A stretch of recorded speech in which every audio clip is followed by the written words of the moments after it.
clicks and clacks, building blocks, let's begin. Stacks on stacks, with beards we always win.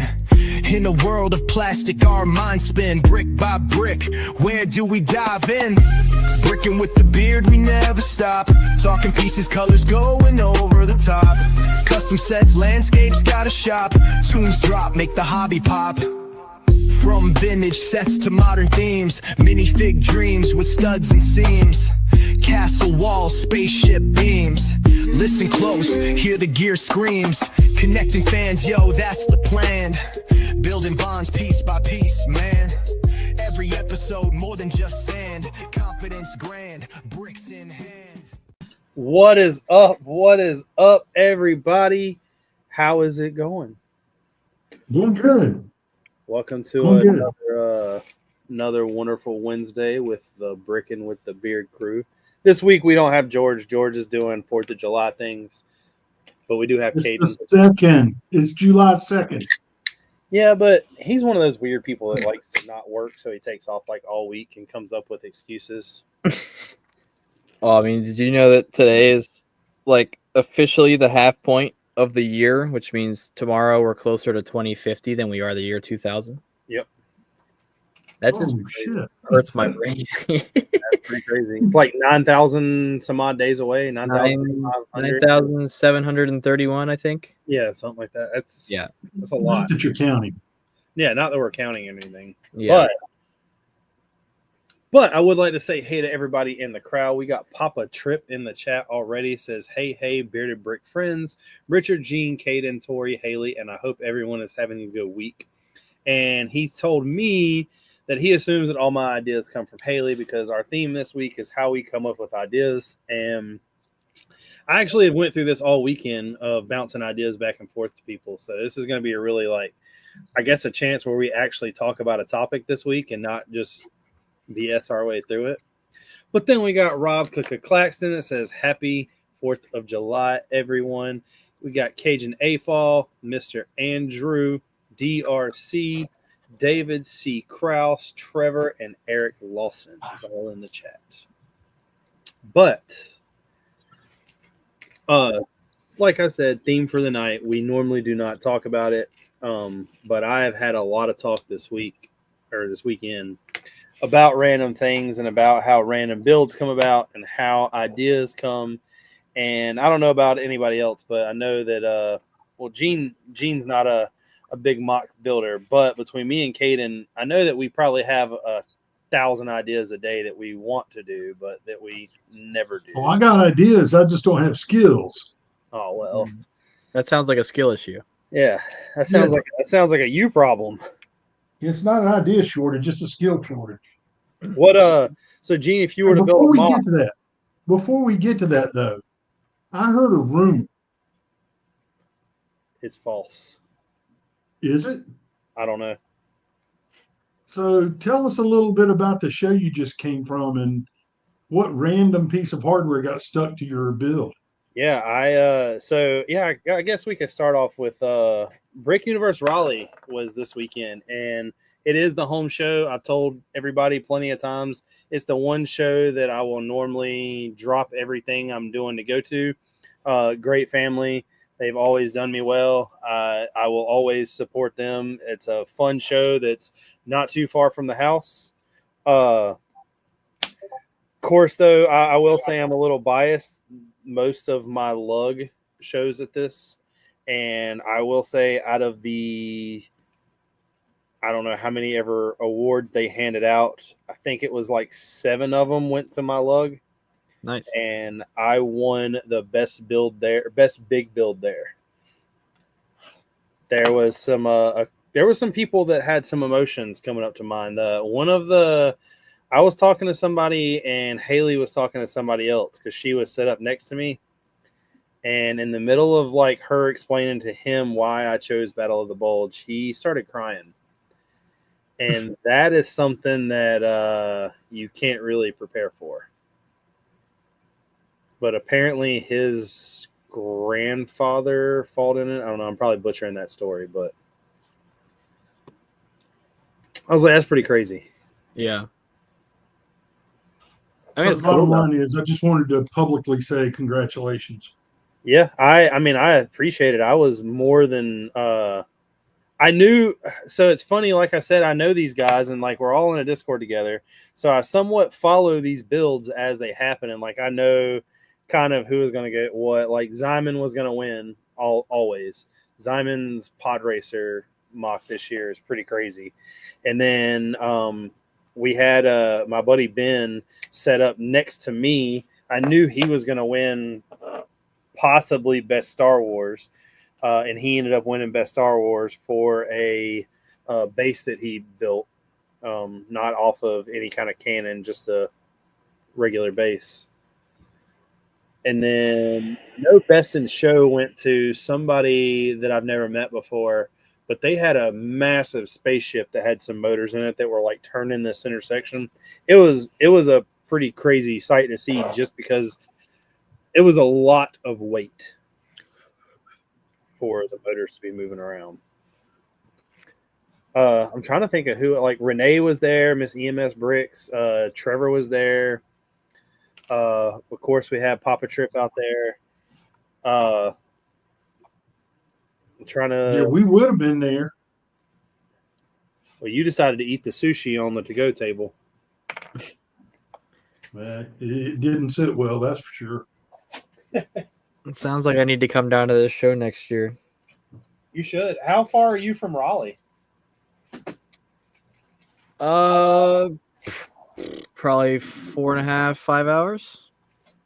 There was a guy that was set up that he had. I got some pictures of it on my phone, but I'll be honest with you, I didn't even put them in the little upload thing tonight, which I should have. I guess I could do that real quick while I'm talking. Let me put this down. He did I forgot how he had it laid out, but it was like the Revolutionary War maybe, and like little battles throughout the whole thing.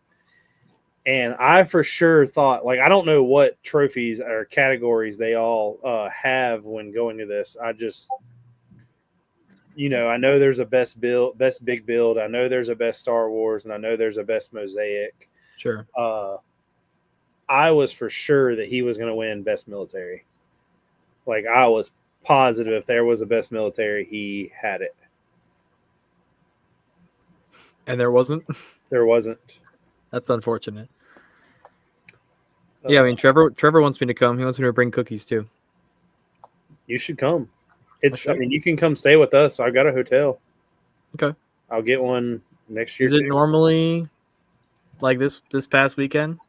It's in June, but there's the convention center that it does it. There is like I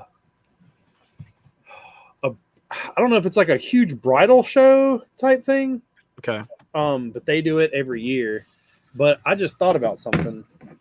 So I gave Haley the camera, and the camera is plugged up and the memory card's in it. Let me just see what she took a picture of. Okay. And let me grab the memory card out real quick. Yeah. What you been up to, Gene? Well, you kind of heard a hint. I don't get sick often. Yeah. But boy, we had all the kids in town last week, and well, most of them, and we did a dinner here, and I was sure that's what did it, but it wasn't.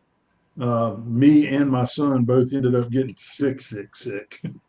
Wow. I mean, from 3 a.m. Saturday until about noon yesterday, I was down. Really kicking your butt. Yeah, which is weird.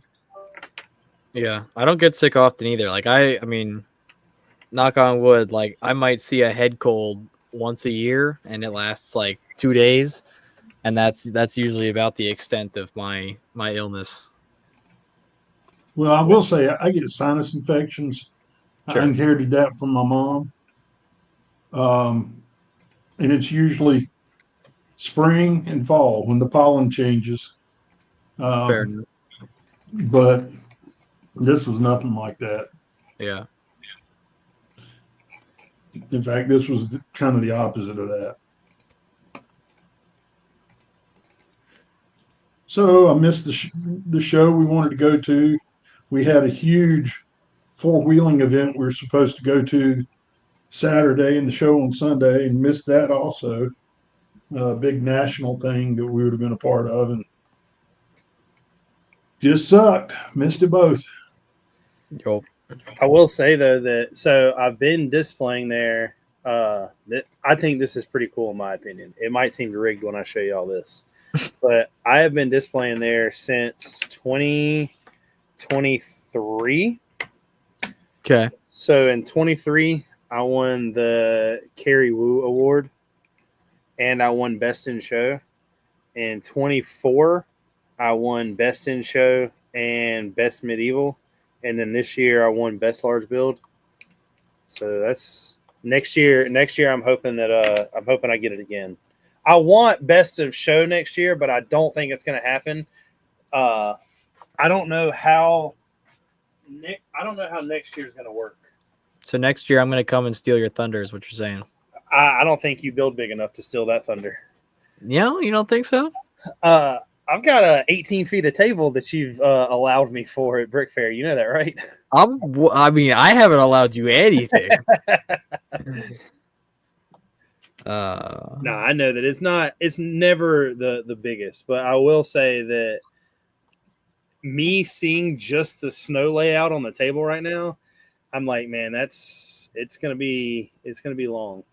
Yeah, well, literally so they posted the first, well, Todd posted the first non-admin only map like Yeah, a week ago, I guess now, or over the weekend. I guess it was what, Saturday?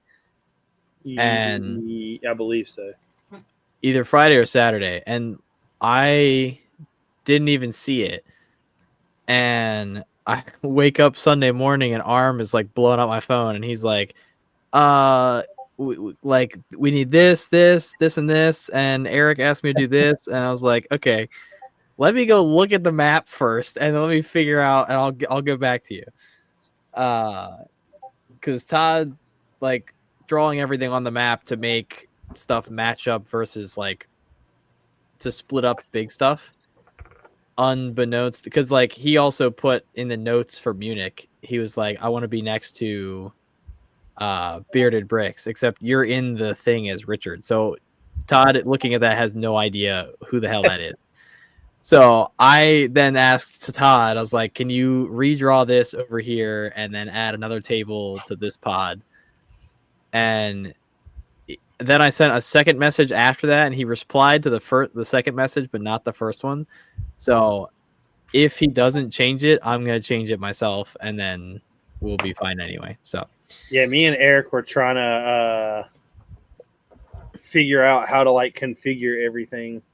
yeah, no, I'm well aware. I've gotten the whole spiel from like 3 different people.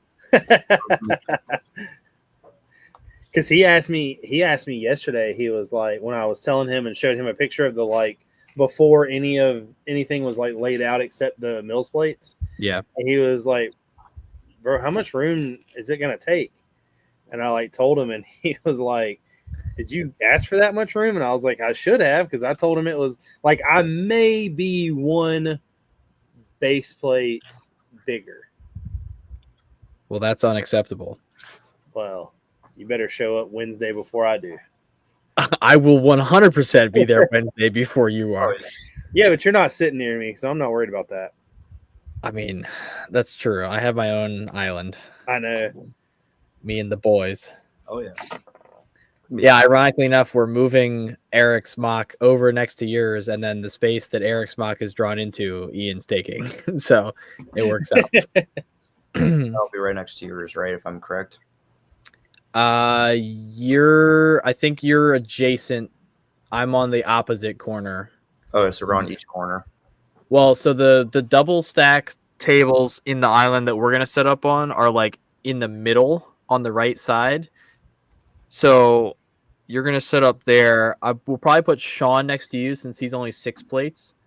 I'm gonna do the opposite corner, and then between me, Colton, and then Yasser, Charles, and Robbie, whoever else build vignettes, we'll set up that whole front table so we have the whole front half.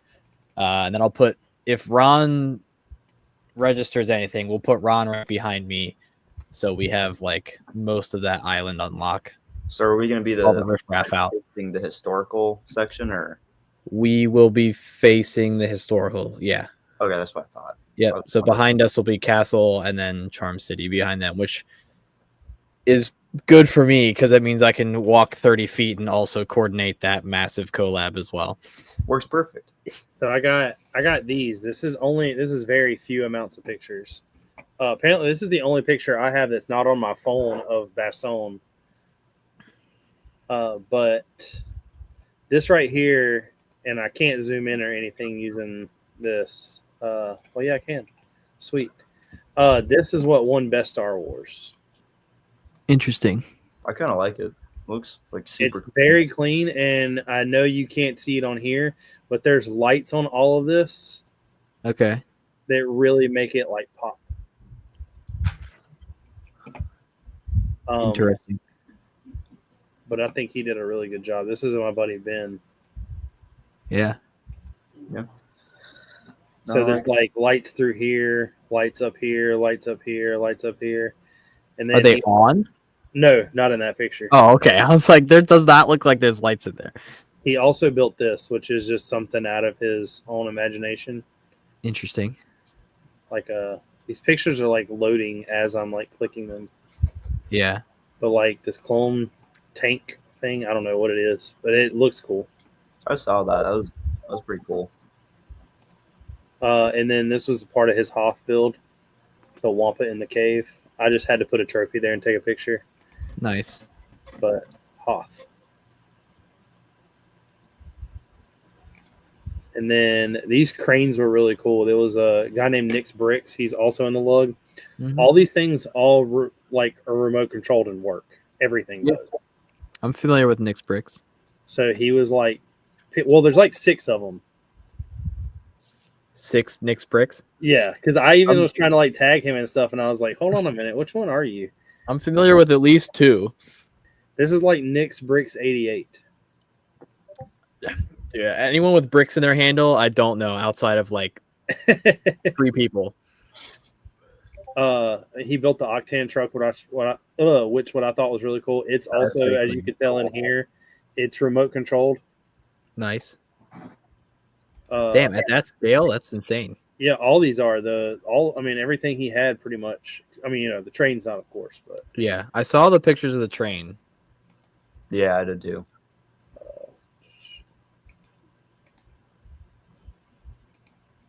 this is the pod racing that won. I saw that too. That's sexy. I Yeah, like that it. was clean. That seeing pictures of that made me realize how many sizes of wedge plates exist now in tan. Yeah. Diamond did a really good job on this. He's a really good buddy of mine. The only problems he had was normally at his house, all this, of course, sits on a perfectly flat table. Sure. But the tables had a little bit of bow to them. As this thing was coming around this corner, it takes this corner hard, and I don't know why, but it it takes this corner at like 40 miles an hour. Hell This yeah. pillar right here, it would I don't know what you want to call them on the outside of the engine. Thruster. Yeah, it would catch it. So we just ended up taking them off, and he's going to try to make this a little wider. Yeah. But Just add another half a base plate. yeah. And then this one, Best Pop Culture. The whole thing goes out. I don't know if we have a picture of it all, because like I said, Haley is the one that took these.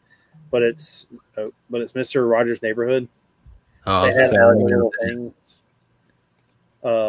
This was something the guy also did. I'm not sure if it's from something or anything else. This was I'm once again, it's just called a Palace in Wonderland. This was by an actual. Most of these that I'm about to show you now are by an actual Lego artist named Paul Hetherington. He does some like this right here is a crazy, I guess, aspect of when it comes to Lego, in my opinion. Normally, if Caden builds something and you know Caden well enough, you could tell what he's building. If he has a lot of studs up in one build, there'll be a lot of studs up in the next build type thing. This one right here has a lot of studs up, but all of his other builds, like this right here, there's only studs up where stuff is broken. Yeah. This right here is beautiful. There was some motors in it. The pole that Robin was on turned back and forth where it's dropping the ooze. But I absolutely love this. And then this was from another guy named Dave. Yeah, I saw this. This thing is insane. Yeah, that's clean as heck. The way I was like looking at it though, because we always, which once again to talk about the topic tonight, all three of us normally will get ideas often from looking at the way other people do stuff. Yeah. This guy has like a frame built, and everything falls in the frame. Yeah. It's no different than doing a border. No, not at all. The only thing I will say is the one like nitpicking thing is as much detail as he does. I'm really upset that this swamp area isn't done with translucent pieces. I mean, is the darker shade just dark green? Yeah. I mean, I kind of like it. Yeah, almost as like the, what do you call it, like duckweed or whatever that like covers water. Like, yeah, I kind of like it. I mean, I think the aesthetic, if it was trans green, I don't think it would look right. Really? With how he built everything else, I don't think so. Yeah. Yeah, trans green's too blah.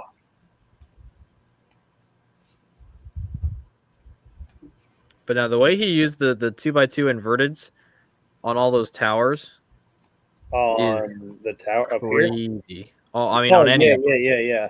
The 2x2 inverted tiles, like that's insane. That just makes my heart warm up and joy just seeing that. This right here makes me nervous. Like all the little clips. Yeah. Like how does that stay together? That one I looked at for quite a while to figure out what I was looking at. He's got some crazy techniques going on there for sure.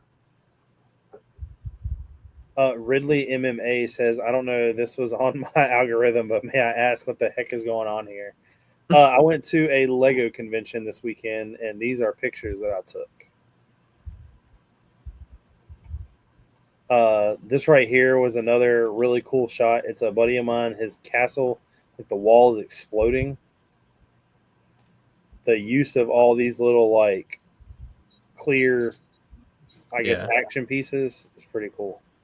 I do really like mocks that utilize like clear elements and angled elements to like add the impediment of movement without, like, you get what I mean? Like what was the one?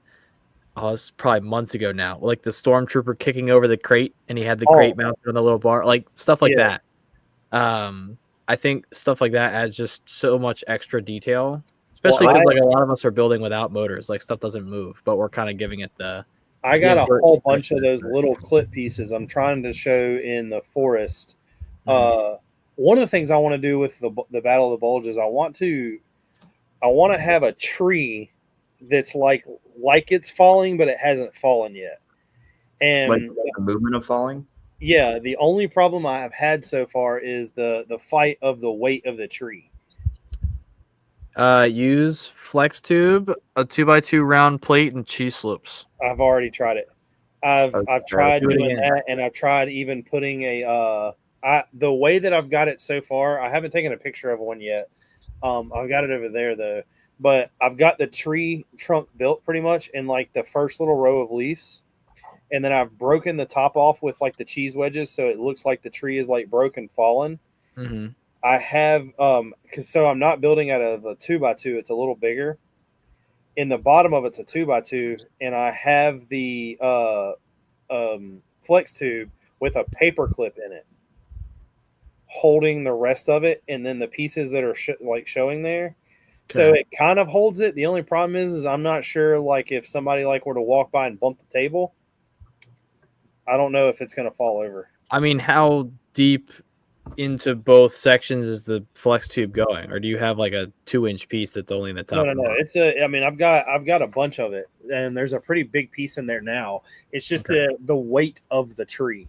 Like the paper, for sure. Paper clip's doing its job, believe me. But there's definitely like, and I'll play around with it too, and I'll send you a picture.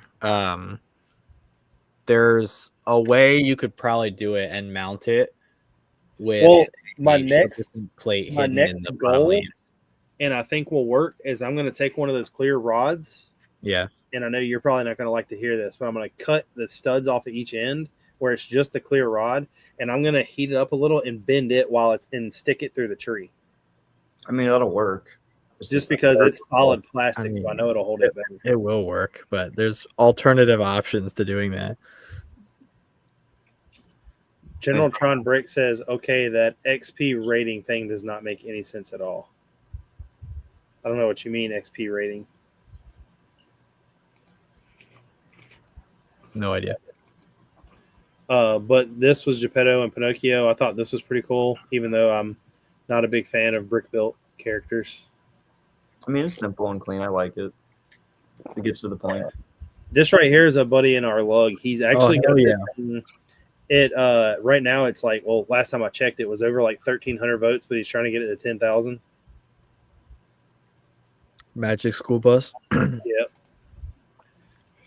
Yeah, there you go. Eric said might as well use Craggle. Tron Brick says number 1, number 2, and number 3 in the live chat. I'm still not sure what you're talking about. Oh, in the chat they have like numbers and like crowns or something next to their names. I don't know why though. On YouTube side of it? Yeah, on the YouTube side. Let me check real quick.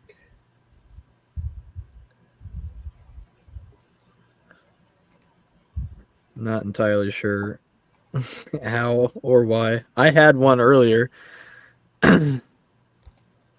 Yeah, I don't know. Because it keeps changing from person to person. Trevor said the twitch in Caden's face. Am I twitching? I think he was talking about when I said that I was going to cut it. Oh, yeah, probably.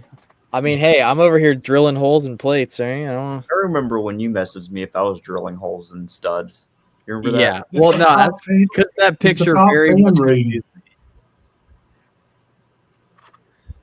Oh, Trevor said that it's giving you XP and for interacting and chatting with your top person. That's fun. That's cool. Yeah, so Trevor, it's K today, and Ridley are tied for first place. Yeah. So I guess this is a way to make people like try to talk more. What the hell? That's so. I've never seen that before. I've never seen it before. Well, you know, I I don't haven't look either. at, Blast spamming the chat. Hold on. yeah, I don't look at you. It's K today said I will need first place back though. I personally think it's okay to drill Lego for lighting. I disagree. I think you just need to build it better. Well, Wait. You disagree, yet you're the one that did it live on screen. I did it live on screen as a incentive to get more viewers and interaction with the podcast. That's he what basically what he's saying is he's took one for the you team. said keep yourself awake at night. Yeah. Well, that plate is still sitting on top of my drawers and will never. It'll never be used. He's Nope. so ashamed that we talk him into doing that. I'm gonna frame it and I'm gonna put a like death date on it.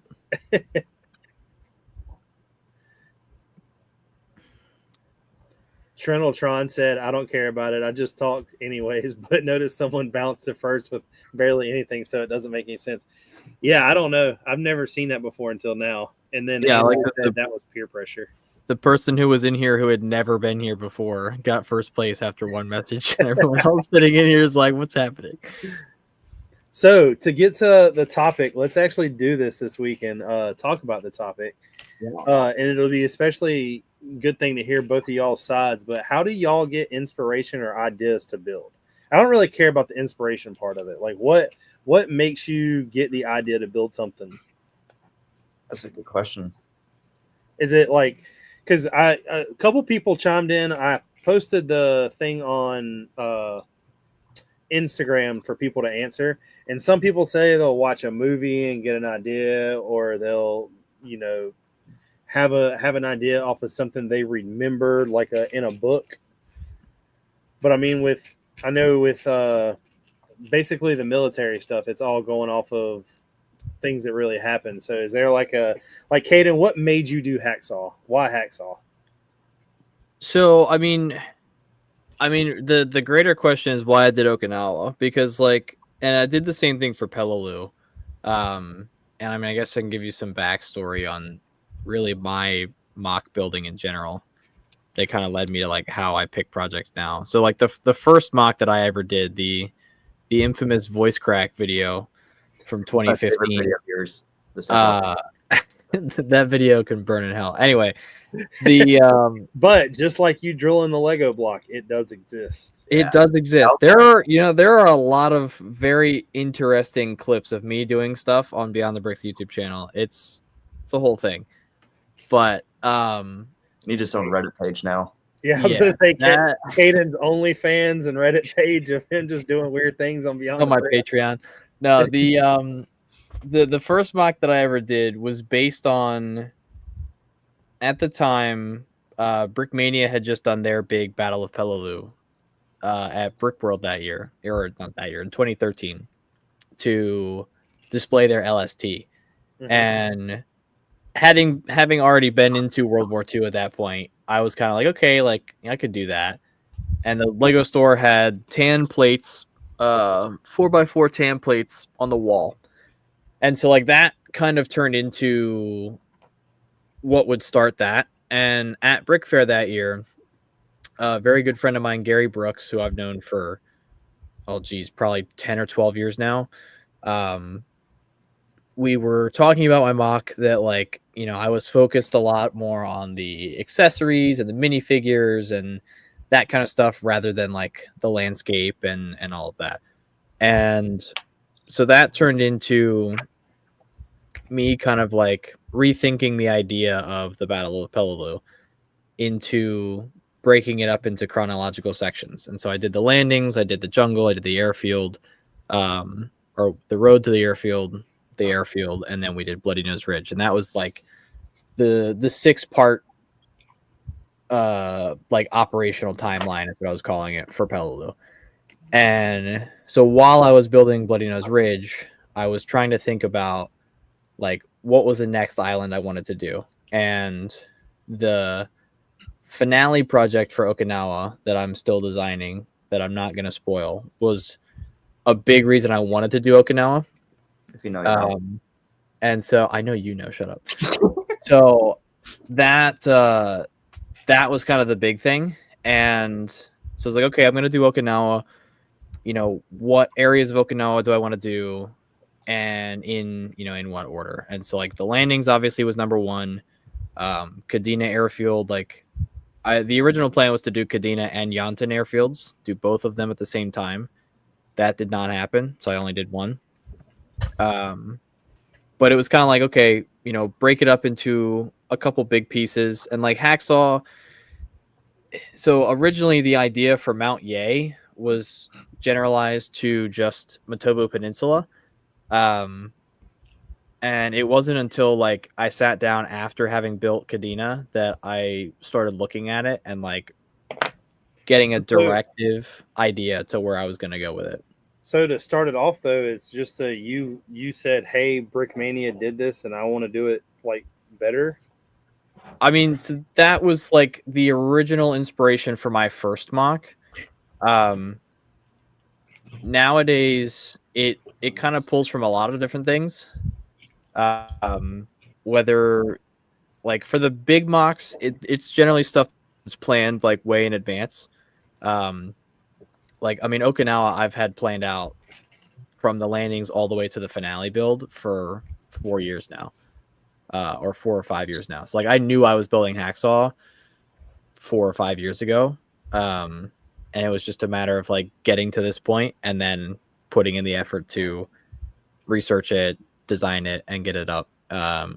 Same with next year and the same with the one after. And like I have a list of builds of stuff that I've wanted to do for many years or have figures to do for some capacity that like after Okinawa's done, I'm going to take a break from doing like the multi-year timeline stuff and do some standalone builds.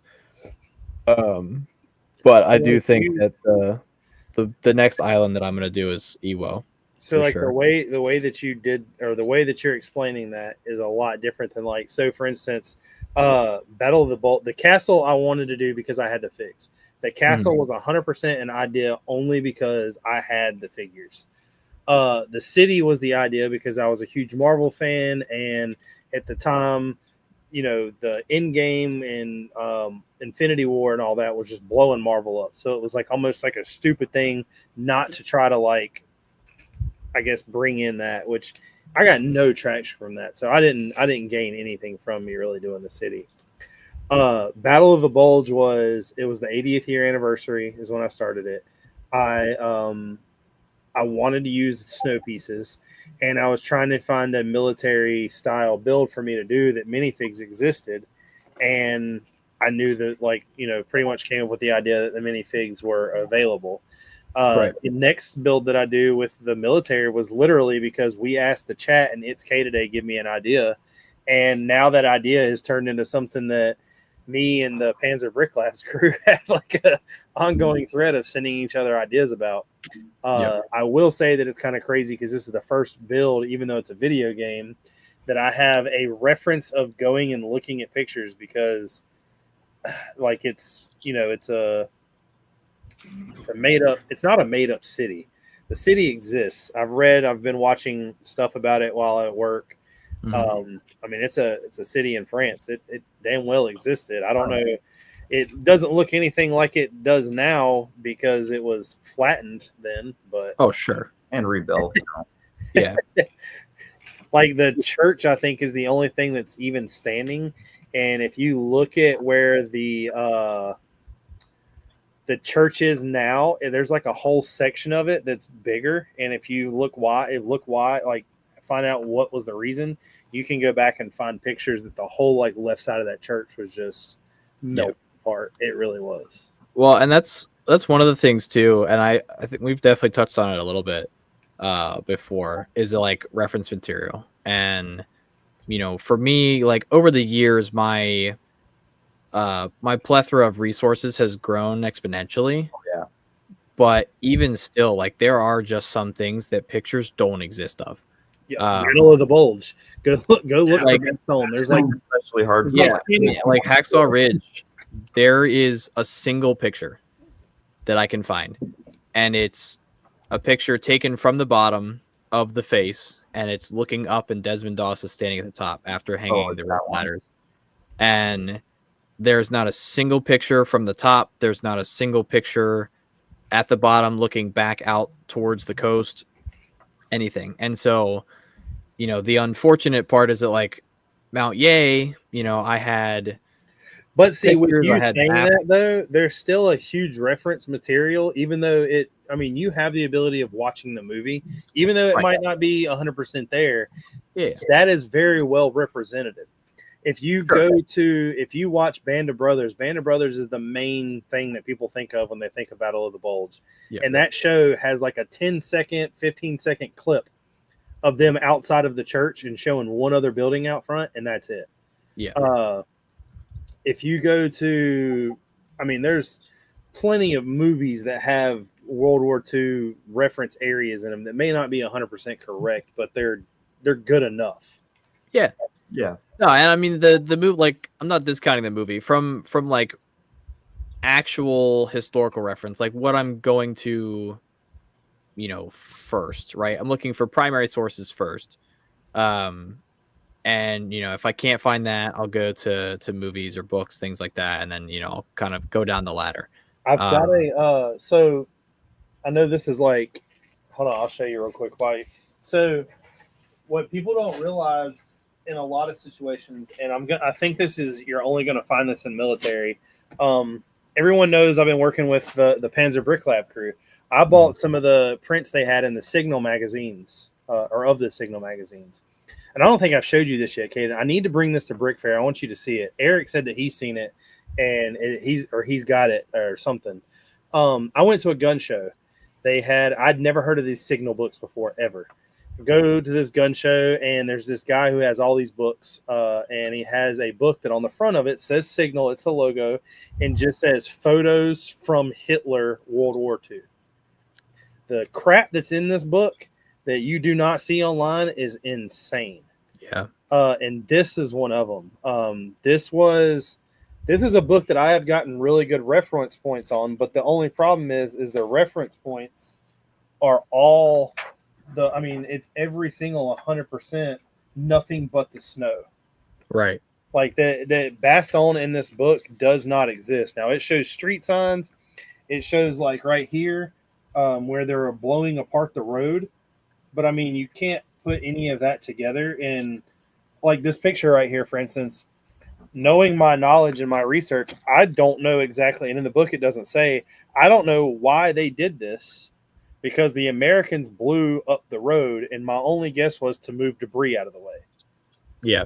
Yeah. So that's why I didn't show it in the build. I'm not going to make the Americans blowing up stuff in their own town when I'm going to do the war in the actual city. Right. But everything in here is literally like a breakdown of what happens in the forest. Yep. Yeah. And like books are like some of the best reference you can get sometimes, because I mean, especially when it comes to lesser known things, or especially like World War I on the Eastern Front, because a big problem with that is a lot of the archives were lost after the war due to the Russian Revolution and that kind of stuff. So especially for what I'm doing, like books are your best bet for references. And the book I'm reading, The Fortress, it tells so much of a story that you can't get online. Like you have to read the book to understand what's going on, because like, sure, if you go read the Wikipedia page, it's going to say like, oh, this is how the siege went. But to get the details of like what the soldiers were actually dealing with and like the actual conditions, you have to read the book to like get the picture. And that helps so much. And another problem is like pictures, like for the interior of the fort, like there's no pictures. They just don't exist. And like I'm working with the Premiershell Museum, and they've supplied like a lot of pictures of like what you can't get online. But I asked them, I was like, hey, do you have pictures of the interior of the fort? Because I want to make sure it's as accurate as possible. And they're like, no, like there's just no pictures like that exist of any interior of any of the forts. And all you can really get is what they describe like in the book. And they were basically saying like it's a white interior, kind of a whitewashed concrete interior with like a base light gray like floor. That's all I had to go on. Another really I'm not going to say it's a cool thing, but another thing, and Gene will tell you this about me, is I'm really hard-headed to begin with, and I love to think I'm right about everything. But one of my favorite things I've learned about this is doing anything historical.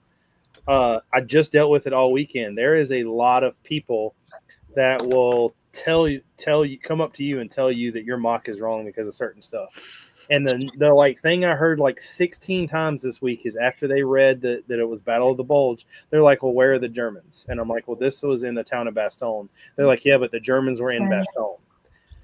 I'm like, well, they really weren't. And they were like, yeah, they were. I was like, no, they tried to push their way through there, and they realized that we were there, and that was pretty much the end. And they were like, well, the buildings were destroyed because of the tanks. And I was like, tanks were never near Bastogne.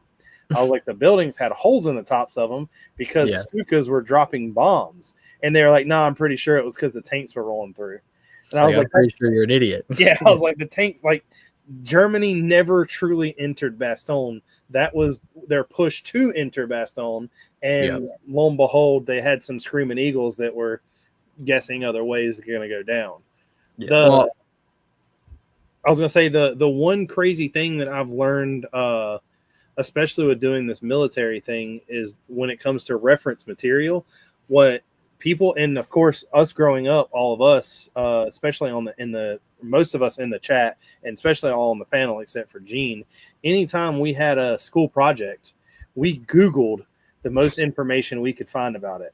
And it is amazing how much information that is not put online. Oh yeah, that's crazy. That we find out. Well, there's also an insane amount of information that is online that is wrong. Yes. Yeah. Like the fact that the Germans were in Bastogne. Yeah. Like, so one of the big things for, and I mean, you've seen it now, you've been at Brick Fair a number of years. Like, that's part of the reason that I do those historical write-ups and display them with my mock, because number one, also so that like when I'm not standing behind my mock, or when I don't feel like talking to anybody because I've been doing it for 5 days, like people can read about what they're looking at. And like when So it comes saying to is the this year, we just need to ask you every question possible.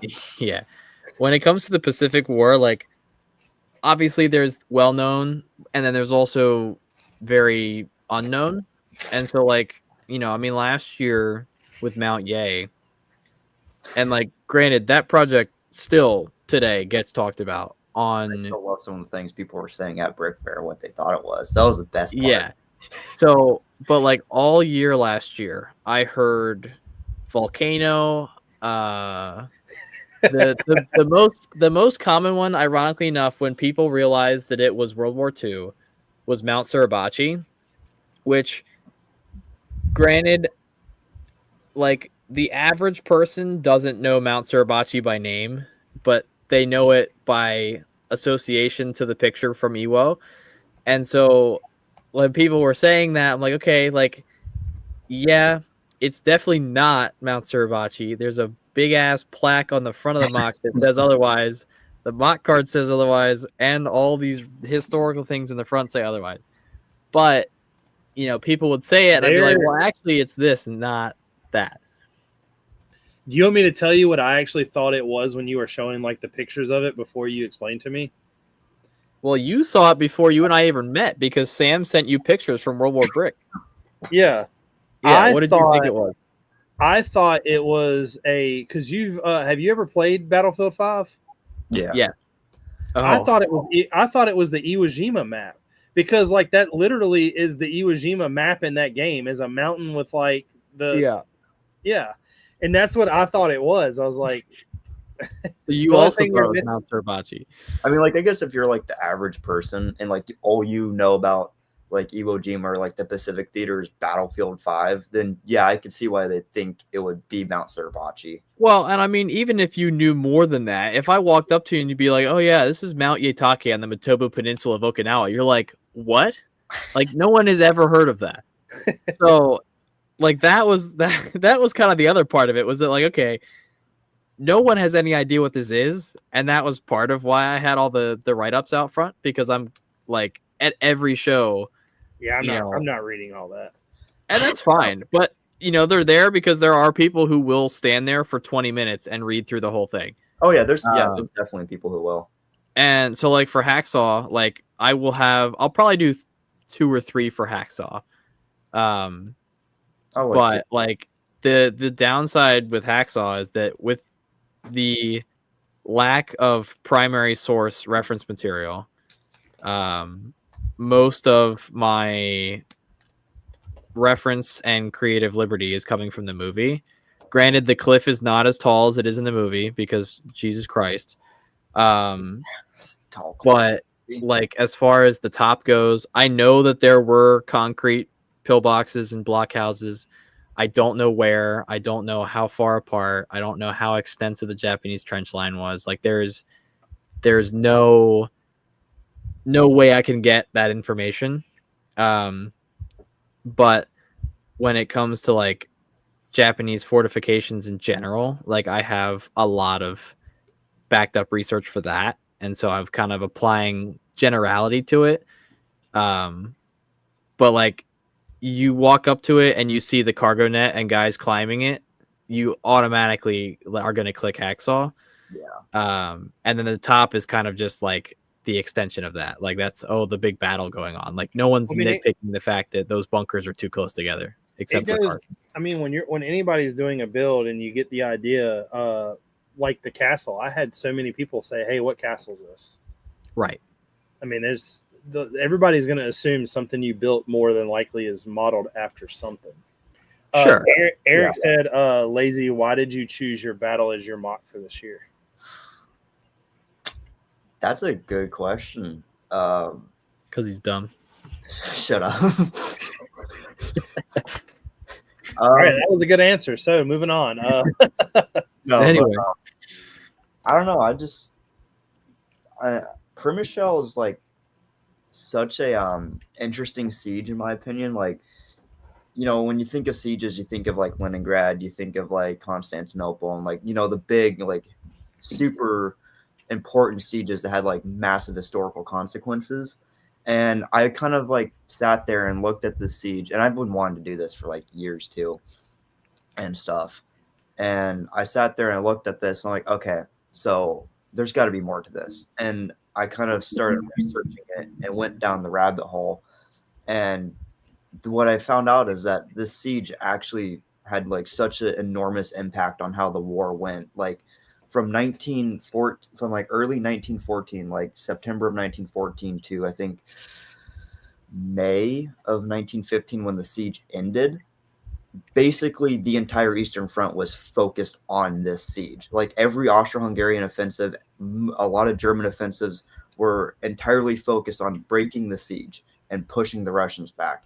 And what happened was the Austro-Hungarians basically threw like wave after wave, offensive after offensive. I think it was like 4 offensives or something at the Russians in the dead of winter, and they all failed. And it ended up basically destroying and breaking the back of the Austro-Hungarian Empire. And then once the siege did end, I mean, it was devastating for them. They lost 9 generals, 110,000 men were captured, 700 artillery pieces. Like the fort was completely destroyed, and think about that, like 9 generals, 700 artillery pieces. Like that's a huge loss. That's a rip in the chat. And not even talking about the around 1 point, like on the low estimate, the relief offensives, the casualties for both sides, like equal, like combined, are on the low end 1.2 million. On the high end, we're talking 2.2 million casualties just to relieve this city, this one city, this one, like it was so important to them that they were willing to lose like millions of men just to break the siege. And then they ended up losing in the end. And it was like such a devastating defeat. I mean, like in the book, they talk about like people in Vienna were like panicking and like it was devastating. And then Brusilov happens, and people always think like, oh, Brusilov, destroyed the Austro-Hungarian Empire, almost kicked them out of the war. And no, the only reason Brusilov could even have happened is that the Austro-Hungarian Empire was so weak from Przemysl that they like just couldn't even put up a fight. And then like Italy, and the only reason Italy even entered the war against Austro-Hungary was because of Przemysl. If Przemysl never happened, Italy would have been like, it's not worth it. But they saw this massive defeat and they were like, I think we have a shot. And then they opened up a new front, and it was just, Przemysl was such a disaster for Austro-Hungary, and it had such huge ramifications. And what really upsets me is like no one in the West knows about it or talks about it. Like you don't hear like, oh, the Great Siege of Przemysl. Like all you hear about is like, oh, the Western Front, like Verdun and like, those fortress cities and like Liege and that kind of stuff. But like Przemysl, like, no, you just don't hear anything about it. And I wanted to like give it the proper representation it like deserved. It's because no one knows how to spell it. Yeah, it was spelled very weirdly. The way that it's spelled is not is not how you pronounce that. It's literally spelled Przemysl. Yeah. Michelle. Yeah, definitely not how that's like. Which it's interesting that you bring up like, because obviously you've done over the last couple of years like a lot more less known stuff. Which I think pretty known to an extent, but like I think that conflict in general, it's harder to cover like unknown stuff when it comes to World War II. Oh yeah. Which is why like I kind of like the Pacific. Like I feel like you talk about Normandy, you talk about the Bastogne, you talk about Stalingrad, like everyone has heard those names. And I mean, people have heard Okinawa, Iwo Jima, even Guadalcanal, but like, you start, and a lot of us in the military community, especially us at Brick Fair, like a lot of us do it anyway, that we pick the niche within the not so niche. Yeah. Like, okay, World War I, cool. Everyone's heard of World War I, and now I'm gonna pick this like super specific thing that happened during World War I that no one's ever heard of. Research the living crap out of it, build it, and then let people learn about it. So I want to ask y'all a question to see what y'all like. We're talking about like how you get ideas. So, do you ever get and the like? Okay, so we're gonna get off of military for a second, and I want to do something on another subject. Let's say You wake up and you want to do a Star Wars mock, and you say, okay, well, I'm going to decide on Hoth. Mhm. You know Hoth's been done 1,000 times. Yeah. Do you ever go, I'm going to do it just because I want it to be the best one that's been done yet? No. I can No. say for sure, no, I don't do that. No. None of that ever like piques your interest? Like you look at somebody's Hoth mock, even though you think it's like absolutely cool, you're going to want to change stuff if you were to do it yourself. I mean, sure, but I think like I think one of the things with Lego and one of the things that I like about Lego is that every person's approach to technique to everything is different. Oh yeah. That like, you know, most of the guys that I hang out with and know at Brick Fair are the guys that I learned how to build landscape from, and I build landscape differently than all of them. And so like, and it's ironic that you bring up a Star Wars mock because I'm secretly side building a Star Wars vignette, based around the idea that I picked up 2 figures at World War Brick and I was like, I want to use these. So You know who I want to use? Hmm. Kenobi. Yeah. I want to use like Kenobi, and it sounds really weird. I will tell you why here in a second when we get done, because the me and like the idea has been there, and I think we're gonna roll with it. But I really wanted to use Kenobi because everybody uses Vader, and I was like, Vader's cool, the clones are cool. I was like, but who's somebody that I really wanted to use? Grievous. I want to put Grievous in a mock. Yeah. So could do like the Utapau landing pad duel. I'm doing something that's even a little different from that. Okay. Florum. Oh, okay. Yeah, I like it. Yeah. I've never seen anybody do it. The only thing that worries me, there's a couple of guys in the lug, and we've all talked about it. The only thing that worries me is that big dome. I can help you with that. Yeah, Caden's the technique master. I mean, that's a huge, huge area. Yeah, I mean, well, yeah, but I can help you with that. I mean, I guess we'll answer your own question. Do you like if you say, for example, you see my hacksaw and you decide next year you want to build hacksaw, are you building it because you want to make it better than mine, or are you building it because you want to build it? I build it because I want to build it, but there is a part of me that, and I'm not going to lie, like I'll be 100% honest. I'll look at yours and go, well, how can I make it different? How can I make it better? So anytime I've ever built something, even though it's a way that I'm building it, I've still looked at other people's and figured out what I could or can't do that I would like to do. Sure. For example, and like, I'm not afraid to admit any of this, but I looked at Ethan's build of Bastogne from back in the day.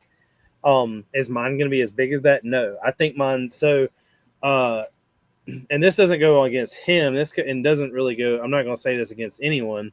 I don't like looking at a mock when the terrain is studs everywhere. Like if you use a bunch of, and I don't mean studs everywhere like you've got tiles and studs, but there's studs everywhere. I'm talking about when you just use a plate and then wedge plate, step it up, and there's nothing in it. Okay, yeah, I see what you mean. Like I think I think things should be tiled off. I think there should be different plates. I think there should be like variations. You should add a bunch of stuff in and not just be completely solid like plates. And that's one of the things that during their Bastogne, I was like, well, I want to change it from that. I don't want like all the research we done, like I was talking about, me and Eric were even talking. I've had so many people tell me, they're like, well, if this is Bastogne, there ought to be snow everywhere. There's like 2 pictures of Bastogne I found with snow on. Now, don't get me wrong, it snowed there, but it's not on the ground at all. It's on the roofs, but it is not on the ground at all. Yeah, I mean, you got to think people are moving, infrastructure's moving, like it's melting and or getting cleared out of the way. And then a lot of the people were talking about a lot of people here lately, like the picture I sent you, they were like, yeah, you need to put tank tracks in the snow. I'm like, there was no tank tracks to like show mud or anything like that. And they're like, yeah, there was. I'm like, no, there's not. I can show you pictures. It literally looks like they packed down the snow and keep going. Right. Like there was so much going on. Do what? Because it's snow. So I mean, yeah, it's not going to be mud underneath. Well, not really. And back then, that time period, in Germany, it wasn't really snow; it was ice underneath it. Like it was cold as shit. It wasn't 10 degrees outside. It was, I mean, it was they did their own thing. But like I do, and I have to say, and I'm not gonna say that I do it as like a I'm better than them type thing, but you always want to look at somebody's to see how not to copy them also. Like I wanted to do Bastogne, and the one thing I had to do was the church. It's like the main point. So looking at Ethan's, it's like, well, how do I do this and it not be the same thing? But also at the same time, you're both representing a actual building. So a lot of that's that way. But if I were to go right now and say I'm going to build Hoth, I'm not necessarily say that it's going to be the best one because of how many is done. But I would definitely look at other people's and want mine to be better. Yeah. Yeah. I mean, I can understand that. I think there's a point like, and I know for me, one of the things that I've really enjoyed walking around with Beyond the Brick doing the tour videos with them is that, like, especially at Brick Fair, like, since I'm working the event, I don't always have like my chance to go and look at everything. And there's a lot of really cool stuff at Brick Fair. I mean, at Brick World, at Brick Fair, everywhere. And so, because a lot of times, like I said earlier, I probably have the next 7 years worth of what I plan to be building already planned out, like big build wise. And so for the most part, like if I'm looking at another build at a show and I'm looking at it for inspiration and reference, I'm looking at how they're building like very specific things, whether it's, trees or, building some kind of terrain feature like tank tracks, right? Like stuff like that, looking to see how other people are doing it. Because at the end of the day, like if the way that, I did tank tracks on Mount Ye, if like that looked good for what it was. Yeah. But if somebody else did tank tracks on a different build this year and I really liked that technique, I would, on some scale, whether it be a vignette or a big build, like try to implicate that within my style to see what happens. Like, and I think the most recent note that I've been doing with that is explosions. Last year I played a lot with random trans clear and trans orange pieces to get explosions. And I have since taken a bunch of pictures of other people's builds that have done explosions, talked to some friends who have done explosions, and I'm like playing with hybrid methods of all of that. I mean, and that's basically though. I mean, I know that we're at a time where like Lego keeps coming out with new elements every freaking week, it seems. Yeah. But a lot of the stuff you do is just something that somebody else has done. Yeah. You're and never that's the nature of it. Like you're never doing something brand new. No. Generally speaking. I mean, and especially when you're working with like standardized parts. I mean, I would agree with that on a lot of levels. I think last year was the most unique I've ever pushed myself with how I did the terrain, because you never like I had a lot of people come up to me last year and they were more impressed with the landscape than like the subject of it. Yeah. And I think that kind of opened my eyes up a lot, because like I had a lot of people come up and they already knew what it was, but they were more impressed with like how I did the landscape, because you never really seen that. Like I definitely think that was as unique as I could ever get landscape wise. Like that was the closest I'll ever come to like anything new and like super crazy inventive into the community, at least landscape wise. Yeah. Something a lot of people don't talk about too, though, is like what you're saying with like the unique landscape is, even though it is unique and it is like, it might be done in many different ways, as long as it is fluent throughout your mock, I think that's really good. Like I don't like how it's kind of like, we used to joke about this all the time with Drew, but somebody draws like a horse and it, it's beautiful at first, and then at the back of it, it's like a stick figure. Yeah. I don't like when people use like halfway through a mock, you've decided to switch a technique. And like Caden was pretty much I had Bastogne laid out where it was nothing but a bunch of wedge plates and tiles, and he was like, "You need to get rid of it and do like curved slopes and like Yeah. And Yeah. I think it looks like a lot better now So- with the hybrid of both of them. So here's the question for all of you. You talk about where the ideas come from. How do you know when you've succeeded? How do you decide that you've done good enough? I think when you know for a fact that you have done what you needed to do and what you set out to do. Once you know that, okay, I did what I planned to do and I did it how I wanted to do, that's when you know. My See, I answer know, would be completely I'm- different than that because I'm yes, never see, I know Richard, and Richard's never good enough. I'm He'll never take it satisfied. back. You like so this is before you really like. I know we haven't like met yet, but this is before you knew me. So my castle was done 100%, and I brought it home, destroyed it, and rebuilt it pretty much within a month. Yeah, it's because you're a psychopath. I came back from a show. Bastogne was done. I came back from a show and destroyed it and restarted again. Yeah. Well, you didn't destroy the whole thing. You left the church intact. No, I rebuilt the church. The church is bigger. Well, you rebuilt the church initially, but when you tore the whole thing down, you left the buildings together. No, the buildings are all different. Every Like 2 months ago? Yeah, every building was built at first on a 16 by 16 or 16 by 32 base. Yeah. Right now, everything is 18 by 18 or bigger. Because the pictures you sent me, you had all the buildings pulled off. And then Yeah, you but were I took apart every building and insane. He rebuilt changed it. on So everything. you are actually a psychopath. Yeah, that's actually like that's insane. Yeah. I think my answer to that question would be that like I don't ever know that it's a degree of success, but rather that like I put so much time into designing like what I am planning to Yeah. do. So like always the initial part of my like building process, I spend a month or more before I even start building with Brick in research, finding pictures, finding the story, all of that, and then I'm gonna sketch out the build.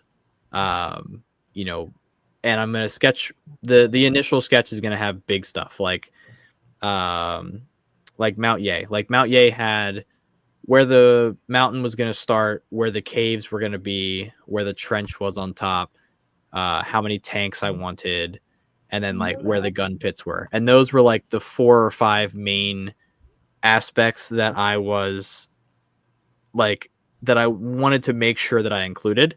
Because I'm definitely not the kind of person who I'm going to build something and if I don't like how it looks, I'm going to tear it apart.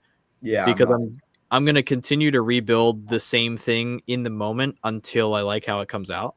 Yeah. So like with the mountain, I would build up a small section and then take parts off and add different parts and keep building up the same piece until I was happy with it and move on. Yeah, that's exactly how I build like two. And So so like I sent you a picture of the forest right now. yeah, I am still not really happy with it. sure. And I mean, there's definitely a level like, I mean, there have been aspects of builds that I have been not unhappy with, but thought that I could do better.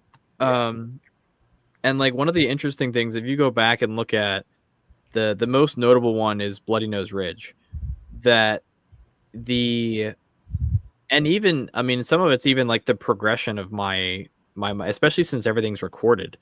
Like Bloody Nose Ridge is the one I remember vividly because the first crater that I built in that front base plate, I built in 2018, no, 2019, latter half of 2019.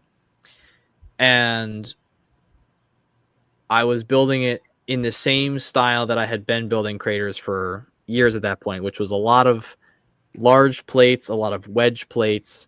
They just looked kind of like clunky. And at some point over the course of that year, I chatted with someone or multiple someones about ways to do craters and using smaller plates and things like that. And so the crater in the front and the crater all the way in the back, which is like the last plate that I finished, are like night and day different. Oh yeah. And like I didn't go back and rebuild the first one because it didn't bother me. It was more so the sense of like, okay, like this back one looks really good. I like how this looks more than I like the other one. And then that became the style in which I approached creators from then on. And so like when I learned that style, I then applied that to the landings on Okinawa. I applied it to Kadena. I applied it to Mount Ye. And like over time, I slowly modify and adapt it. And it's the same stuff I'm using on Hacksaw. Yeah. And like for those who have seen the full landscape, the small entourage who have seen the full landscape completed, like Mount Ye was probably to date my best work, but I think this is my best landscape by far. Yeah, I would agree 100%. Outside of maybe the top of the mountain last year, because that one plate on top of the trench last year was fire. That was pretty fire. That's good. But like this landscape, because it's all landscape, like the way it flows down to the cliff face, the landscape at the base with the rockwork tied around it, like it just looks really good. I'm extremely happy with it. And because I think a lot of it too, especially with these projects where there aren't a whole lot of physical reference images, that I'm going more off of creative liberty. Like I kind of have an idea in my head and I'm building towards that idea.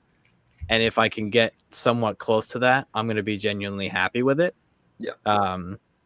Whereas the finale build, like for those who know what it is, when I get to that, I will build and rebuild sections until it looks exactly like the pictures that I have. And for how insanely massive that build is going to be, like I'm not going to be okay with anything but like not perfection, but whatever the next tier under that is. Like it needs to look near identical to my reference images. Yeah.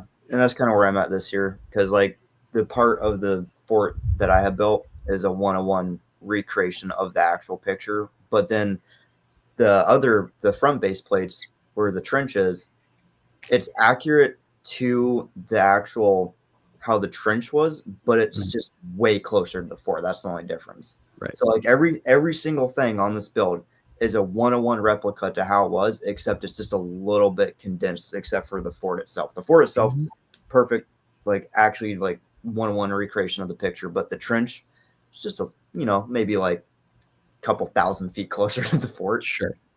But I mean, it's accurate to how it actually was. Like from what the museum sent me, it's accurate. Yeah, I mean, I definitely, like with Hacksaw, I'm in a similar boat. If we're talking like the scale of the mock versus the scale of what I'm trying to depict, like the top of the cliff is way too close to the Japanese line. Yeah. But if I was doing it accurately, it would be like 11 base plates long to get the scale right, which number one wouldn't look right. Number two, it would be vastly underpopulated. And so like I think at the scale that it's at, it conveys plenty well enough. And I'll send you guys a picture when we're done. I've set up another 50 so figures today. But like I think it's going to be populated very well. I think the story is being told very well. Desmond Doss is now on Hacksaw Ridge. So like all the way. All the boxes on the list of things that I wanted to do for the mock, technique wise, are there. The rock panels, that was the big one. I guess a big thing that's a difference between y'all and the way I did it was I didn't like when it comes to the reference photos and like the idea. My I'm not gonna call it the idea, but like my brain worked faster than my research. So I had, of course, there was not very many buildings or anything like that I could find pictures of. Sure. So I had already like started building just random buildings. Yeah. I mean, so like I always have an idea in my head. So like next year, right? Like I know what I'm building next year already. Yes, and in my head, I have an idea of how I want to build it and like kind of how I'm aiming to display it. but I haven't done any of my research yet, so I'm like may have to completely change my thinking, because I won't, the idea that I have, the sketch that I might make between now and then, which that now and then is in like a month from now, which is terrifying, but like the sentiment of, okay, I know what I'm looking for, but as soon as I find a picture that tells me otherwise, like, and I'm switching to that, and I will rethink my strategy to be able to use similar techniques and things. It may just mean that my like how it will be displayed may change. But Yeah. I mean, like when we were talking about, finding buildings and things like that, like our big collab for next year, I think is going to be the first testament to like architectural perfection, because we have clear images of all of these buildings. Like And clear. so like it's going to be up to each of us to portray said building. And then like, for me, there's 3 of us that have interiors, and while I was at World War Brick, I got in touch with an old SAS guy who had reference material for what we're doing. And so he gave me a bunch of reference material. So I have floor plan, I have interior, external pictures, like all kinds of stuff that I'm going to be able to use. And all of that is going to play a vital role in my sections for that collab.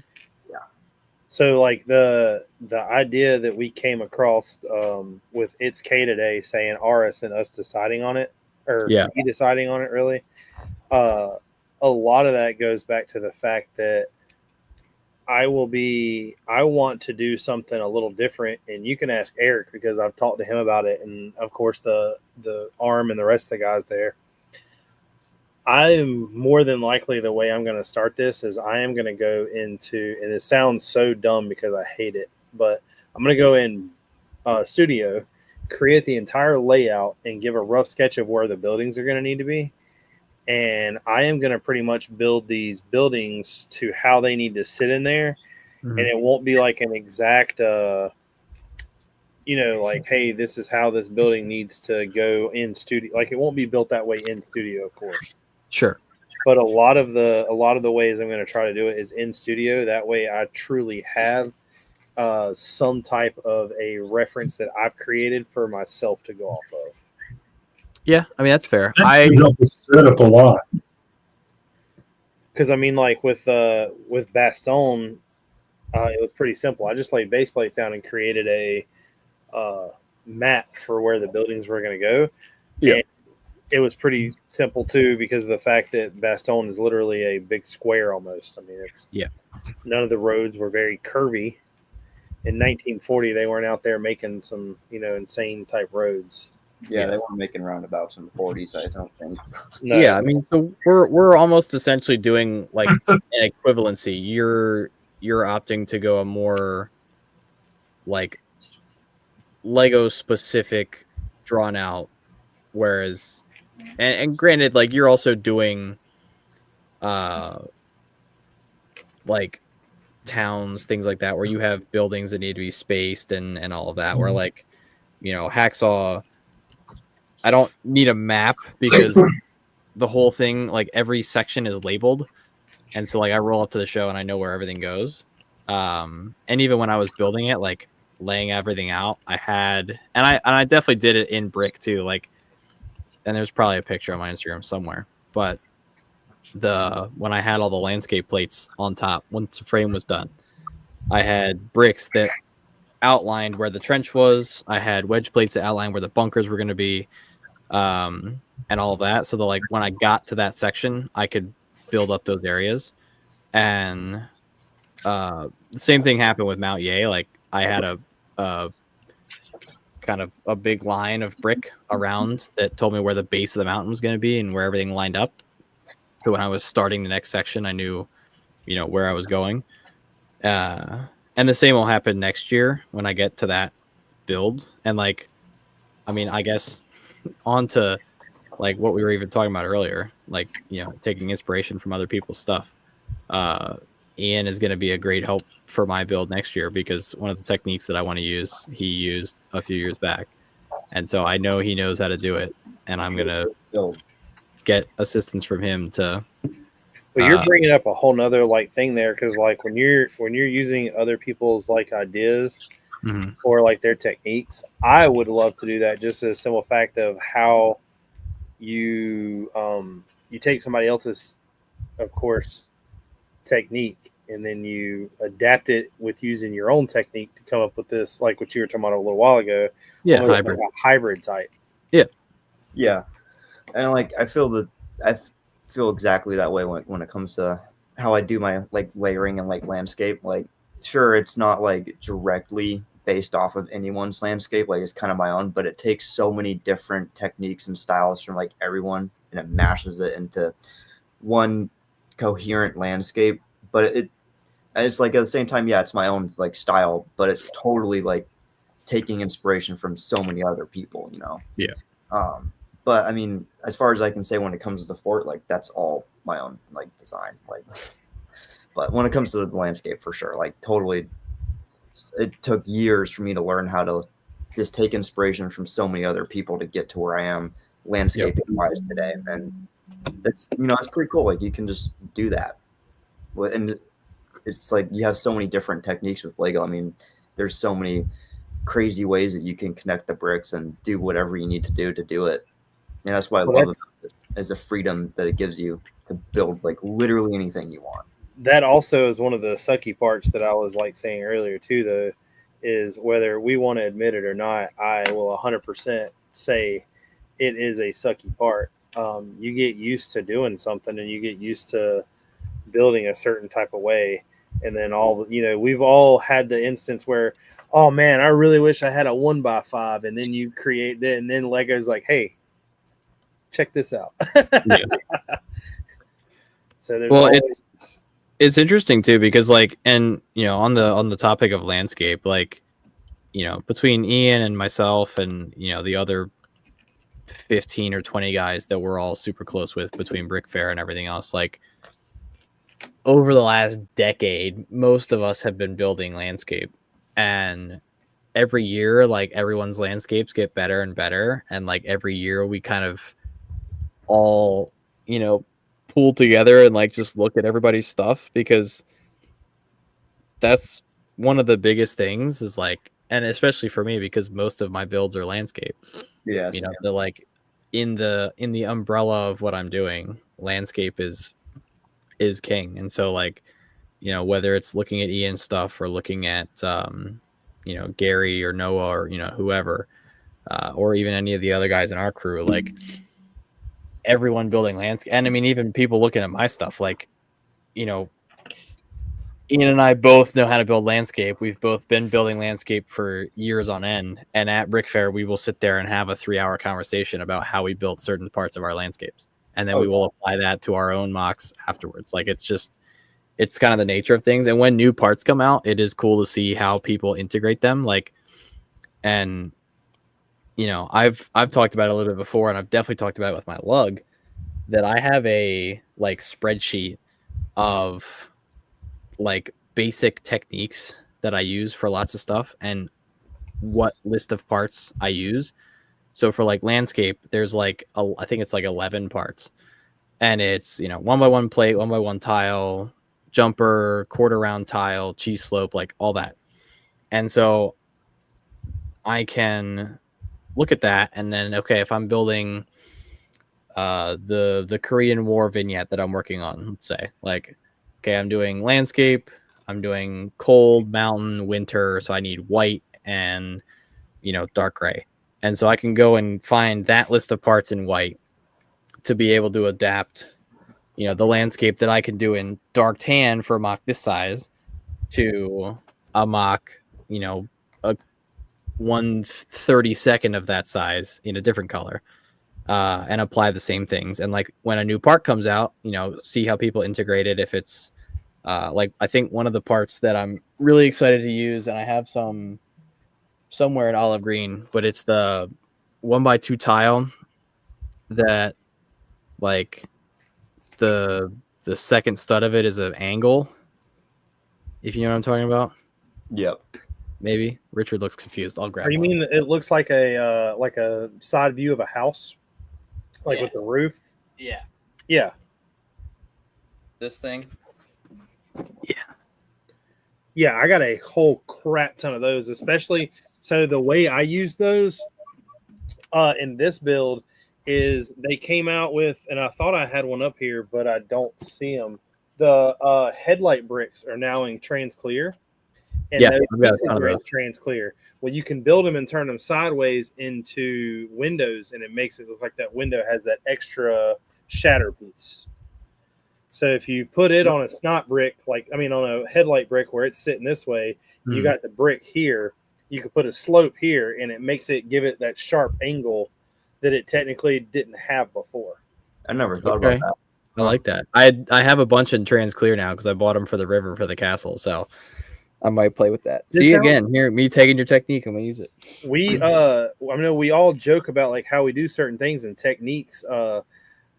A technique that has nothing to do with about the way you use the pieces, but the way you obtain the pieces is every time I place a Lego order, I will go to the pick a brick section, and after I get like certain pieces that I need, I will always filter it to what is new first, and I will go through and anything that I see that I can use. Like a good example, I don't know if they're still up here. I think I might have put them up, but the 1x2 curb slope. Yeah. They now have in trans dark green, that trans green color. Interesting. I don't know exactly how I'll use them, but I Yeah, bought I was gonna say, I what are you bought gonna use 100 it? of them just because it's like $6. Yeah.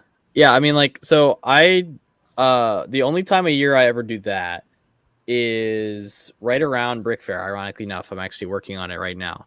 That there are like 3 or 4 Bricklink sellers, whether on the website or secret, that I will order from, and I will go through the store and I'll order like general stuff that either I need for upcoming builds or need to buff out a collection. Like right now, one of my orders has a bunch of random torsos in dark gray and olive green for some vignettes that I need to finish.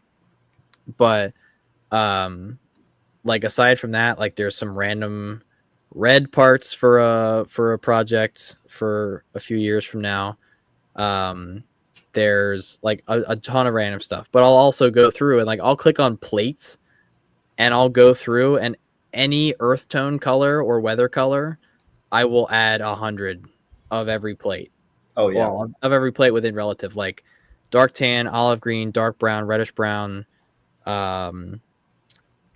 regular tan, white, green, even black sometimes, like any stuff like that. Like I will just add a bunch to my cart. And so the orders that I'm picking up at Brick Fair are like just the most random stuff, but it is all things that added to my collection I'm either going to use and like I know I'm going to use, or they're there so that when, you know, I choose to build that one super random thing that one time.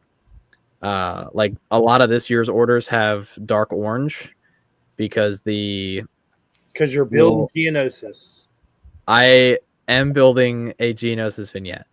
I have an ARF Trooper Boil and an ARF Trooper Waxer in the Geo camo that I want to use, and so I have some other cool. But like the I don't think I have it over here. The Chima crystal piece.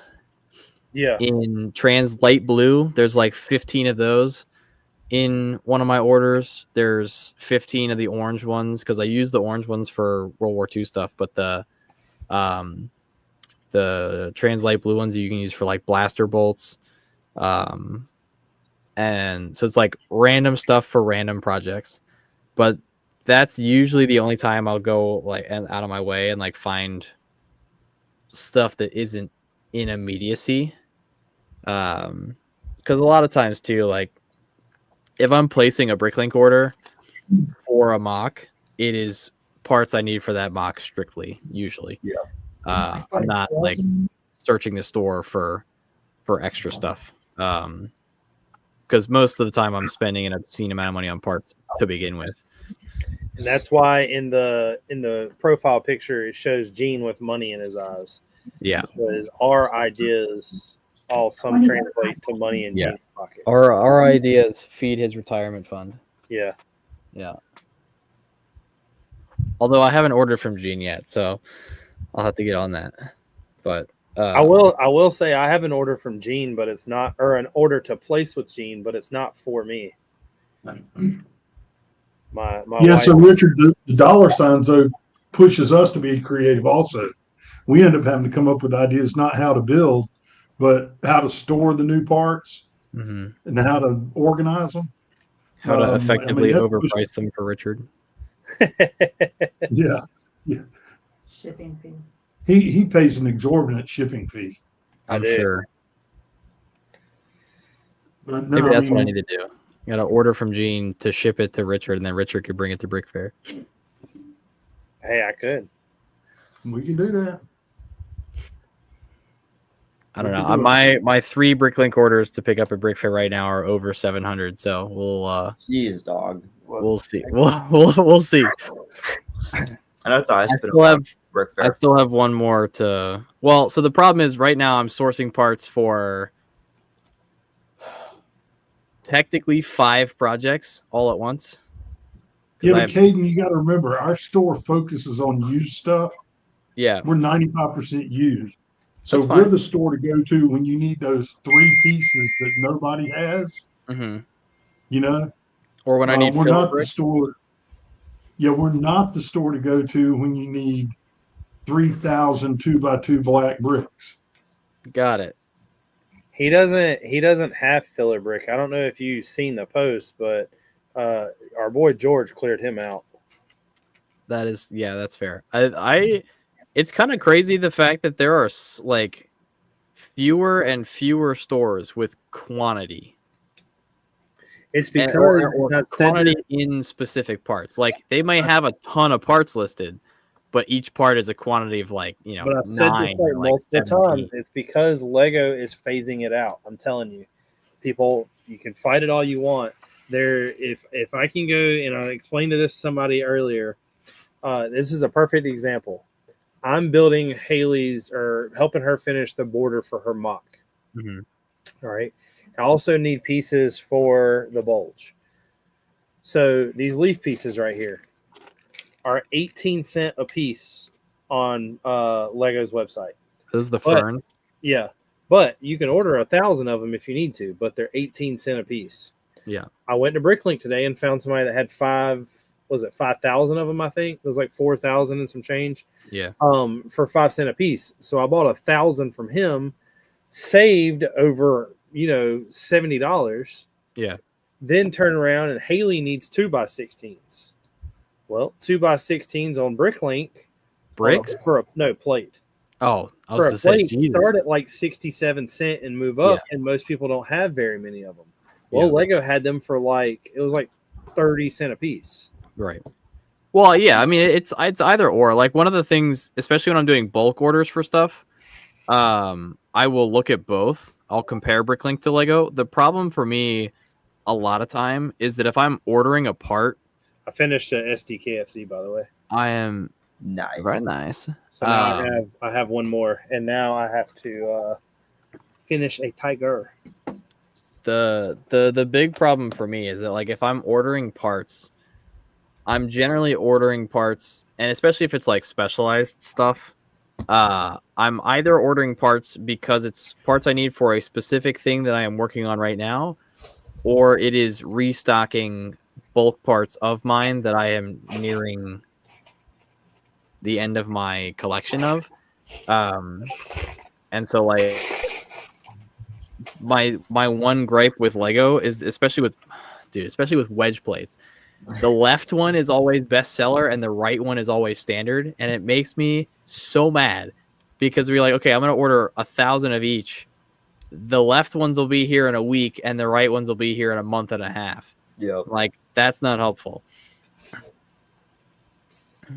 But I generally will also like when I go on search on Bricklink, I will generally search the highest priority part and then I'll filter by quantity, and then that's the store that I'll check first and add whatever other parts I'm trying to get to that order, and then I kind of just like work my way down my list. Whatever's left, like the next highest priority, I'll add to the second cart and then go from there. And generally, I can get it down to like, if I'm lucky, 1 or 2. If I'm, having a day, 3 or 4. But 3 or 4 orders, generally domestic or Germany, which ships pretty quick to me, is like fine. And like it's not usually too bad. But like and I think I told you because I posted on my story, like I ordered from Pick a Brick, a month ago, 2 months ago. And of the 7,000 parts that I ordered, I was shorted over 600 parts, which is insane to me. Like, I've never had it that bad. I've been short a few here and there before because I know, most of their packing's by weight, which I get. But, I think it was trans clear 1x2 tiles. I ordered 300. They sent me 90. So did you ever talk to them why? No, I talked to their customer service and I was like, yo, basically what the hell? And she was like, yeah, that's crazy. I've never seen that before. And I was like, awesome. Well, can I have these parts, please? Because the biggest thing, and I'm glad I counted everything, because the first part that I counted was reddish brown grill tiles. Because I ordered those for my World War I vignette that I need to start after Brick Fair. And I ordered 300, and I was like, this does not look like 300. I counted, it was like 117. And I was like, okay, that's way off. Counted the next part, and that one was short 22. That's so crazy because I will let you know everything. I never count. Yeah, I don't normally from Lego. I mean, obviously, if something is very right. you ordered 100 of something and it only looks like it could be 30 or 40. Yeah.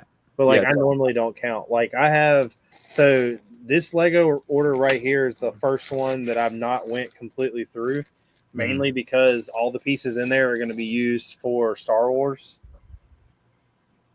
But I have not done anything as far as counting.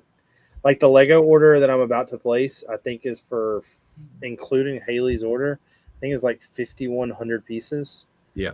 And if that doesn't get here 2 weeks before Brick Fair, I'm in trouble. Yeah. Yeah, I don't normally count Pick a Brick because I know they do it by weight. So Bricklink, I used to count everything by hand.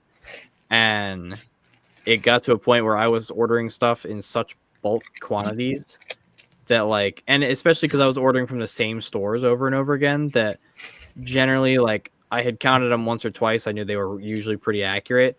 And honestly, if I was ordering 2,000 1x1 plates and they shorted me 7, I don't care. Yeah. But I'm glad that I went through and counted that whole order, because I ended up being short over 100 on 4 different parts. That was the worst I had ever seen it. And thank God they were all bestseller parts, because if I was working on a mock actively with any of those, which I was, because this castle build is due at Brick Fair, if those were standard parts, I wouldn't have seen those before Brick Fair, the replacements. And that would have been a major problem. I would have had to turn around and try to get them on Bricklink and spend twice as much money. Which I generally prefer Bricklink over Bricks and Pieces for that reason. The other reason too, it's really weird how they're not consistent on people's stuff, because I've never noticed anything being that bad off. If it was that bad off, I think I would be able to tell. Oh, for sure. You also have Lego History Sam, who talks about how he'll place a Lego order and he won't get it for 3 weeks. Yeah. I've never had that issue ever. I haven't ever had that issue. I get them quick. And I've ordered from Bricks and Pieces many, many times. Hell, last year working on Mount Yay, I was ordering pretty much for March and April. Every 2 weeks, I was ordering 500 of each slope. I did that at least 3 times. And so those were all I would see them 3 or 4 days later. They were always generally pretty close, and like had no issue whatsoever. Placed this one order and it was awful. Eric just said that best sellers are 3 to 5 days. Yeah. Or 4 to 5 days. Yeah. Bestseller is a quick turnaround. Bestseller, usually, like, if I order it on, like, Sunday, I'll see it between... I don't order Friday anything and that's not following bestseller, though. I don't either, because I generally need it sooner. Yeah. I do have another order that came the other day that I did not separate just because I wanted to keep it random. I will say I've gotten a habit lately of, even with Bricklink orders, I will order some random stuff in there. Man, there was like 15 heads that I got from Lego that are all like Ninjago heads. Yeah. They always throw like random stuff in, like the bar end of these. You'll This, find like like, a random like titanium silver. There were like 6 of these. I'm like, okay, I didn't need that. I needed my clear tiles, but thanks. beggars can't be choosers. I guess. But Dean, what do you do in that scenario? You have a Lego order that gets played, or not Lego order, but a Bricklink order. Do you just ship someone pieces? And I know that you don't, but you ship someone pieces and they come back and say it's 100 off. What many freak It's out? never 100 off. And every order we ship, we've got pictures of it. We had a guy that said we didn't ship 4 pieces one time 2 weeks ago. And I sent him the picture. I'm like, well, here's the picture of it in the box. And here they are circled in red. Go look in your box again. So and what do you say? he came back about an hour later and went, yeah, I found them. So no, we're real anal about trying to keep our inventory accurate. And so being short, we do not ship by weight at all. Yeah. We do some bulk packs that Richard's notorious for buying bulk packs of big blue pens Accident. by accident because he needed 3 and he got 50. Hey, they'll all be used eventually. Love you, Richard. But yeah, we pack those by weight. But the way we do it is we weigh out 10, and we throw we weigh out 20, and that gives us a weight, and then we throw one more in there. So for every 20, you're getting 21. And so when it says 50, you've got 52 or 53 of them. Yeah. So, I mean, we just don't have that problem because we don't do by weight, and every order we do is checked twice before it goes out. But that's only technical stuff. Yeah.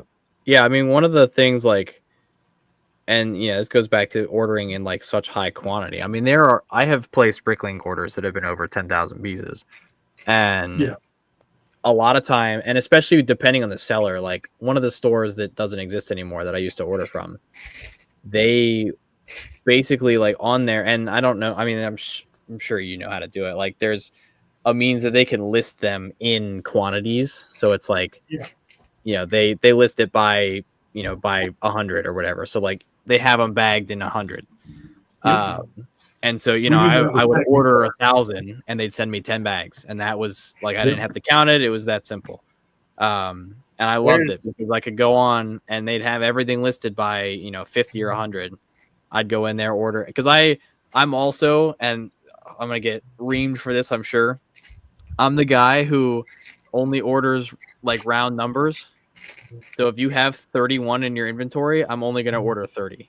I do the same. Now I will say there's one guy that I don't do. But I'm gonna tell you, as a store owner, that's a great thing because when somebody buys out everything, if you end up being short one, or if you end up as you're packing it, you find one that's damaged. Mm-hmm. Now you're screwed. Right. And you got to contact them and say, hey, we're short one in inventory, and so I mean, we're notorious when we're doing inventory. If we've got 58 of a part, I may only put 57 of them in inventory, but we put them all in the drawer. Yeah. I will I'll go on there and I was doing it the other day. I was ordering from Blaine, and I was going through his store, and he's got so many not odd quantities, but he'll have like 87 of a part or whatever, and I'll order either 80 or 85 because I generally count by like tens. And so if I'm gonna sit here and physically count it all, like I'm gonna put them in piles of 10 and then do it that way. You do that the exact opposite way I do. If they have 31, I'm buying all 31. It depends on what it is. Yeah, If it's a part that I'm just ordering to order, like there were a few parts that I bought or picked up from Blaine that like were random parts that I'm gonna use for a project that he had like 32, and I was like, okay, I'll just buy them out because I know his inventory is accurate. I know his parts are clean, and I know he's good about it regardless. Like last year, well, I mean, Ian saw it. I mean, you probably saw it too, Richard. But the trash bag worth of parts that I was picking up from people at Brick Fair, like Blaine brought a second suitcase so that he could bring my Bricklink order with him. It was kind of ridiculous. So between him and the other two that I placed, plus all the stuff I picked up at the yard sale, I probably came home. Oh, Ian, what 15,000 parts? So the way you do people's Bricklink orders are the way that I do Lego orders. Probably. Well, So the Trevor other asked- thing that annoys Trevor me about asked- Bricks pieces. Yeah, Trevor asked a question. He said, "Do you think when the manufacturing plant opens in Richmond, there'll be more bestseller pieces available?"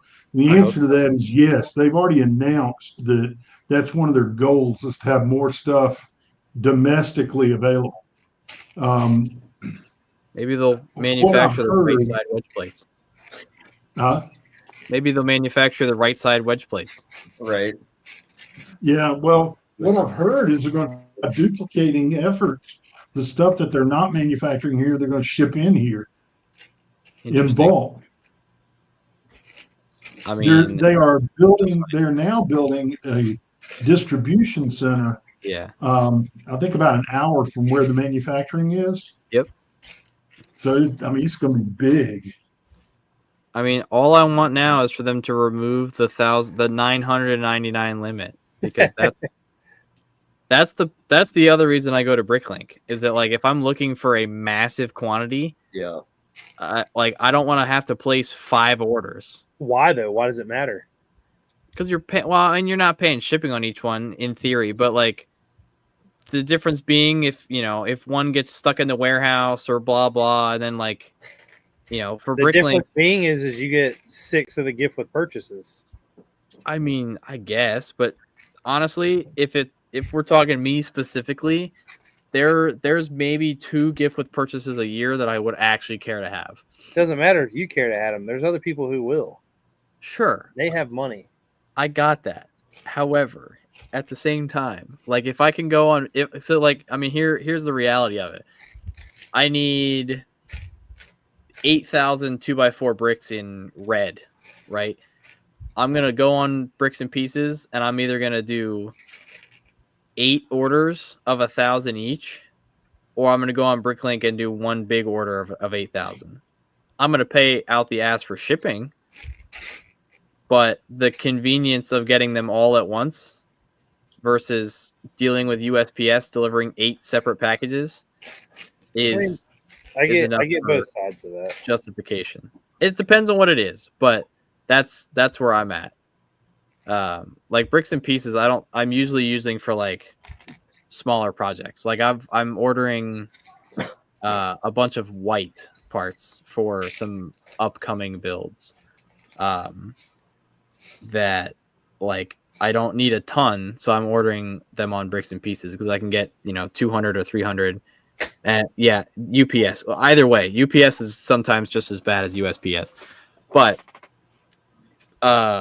so like going on Bricks and Pieces and can have the entire list of parts and order what I need from one place, whereas instead of going to Bricklink and trying to find a bunch of different parts between sellers, like there's pros and cons. It's like, okay, you have a limit of how many you can buy, but you can get pretty much any part. Versus Bricklink, where it's like, okay, you have unlimited quantity, but the store may not have all the other parts you want. That's kind of the give and take with that, in my opinion. I mean, yeah, you're right. I don't know. I prefer Bricks and Pieces over Bricklink most of the time. Buying for these vehicles, I put all the pieces I needed in a wanted cart or a wanted list, and then I multiplied each one of them until how many ever vehicles I need, and then I'll look to see if anything is a massive quantity. Mhm. And if anything is a massive quantity, I will go look how much they are on Lego and get them from Lego.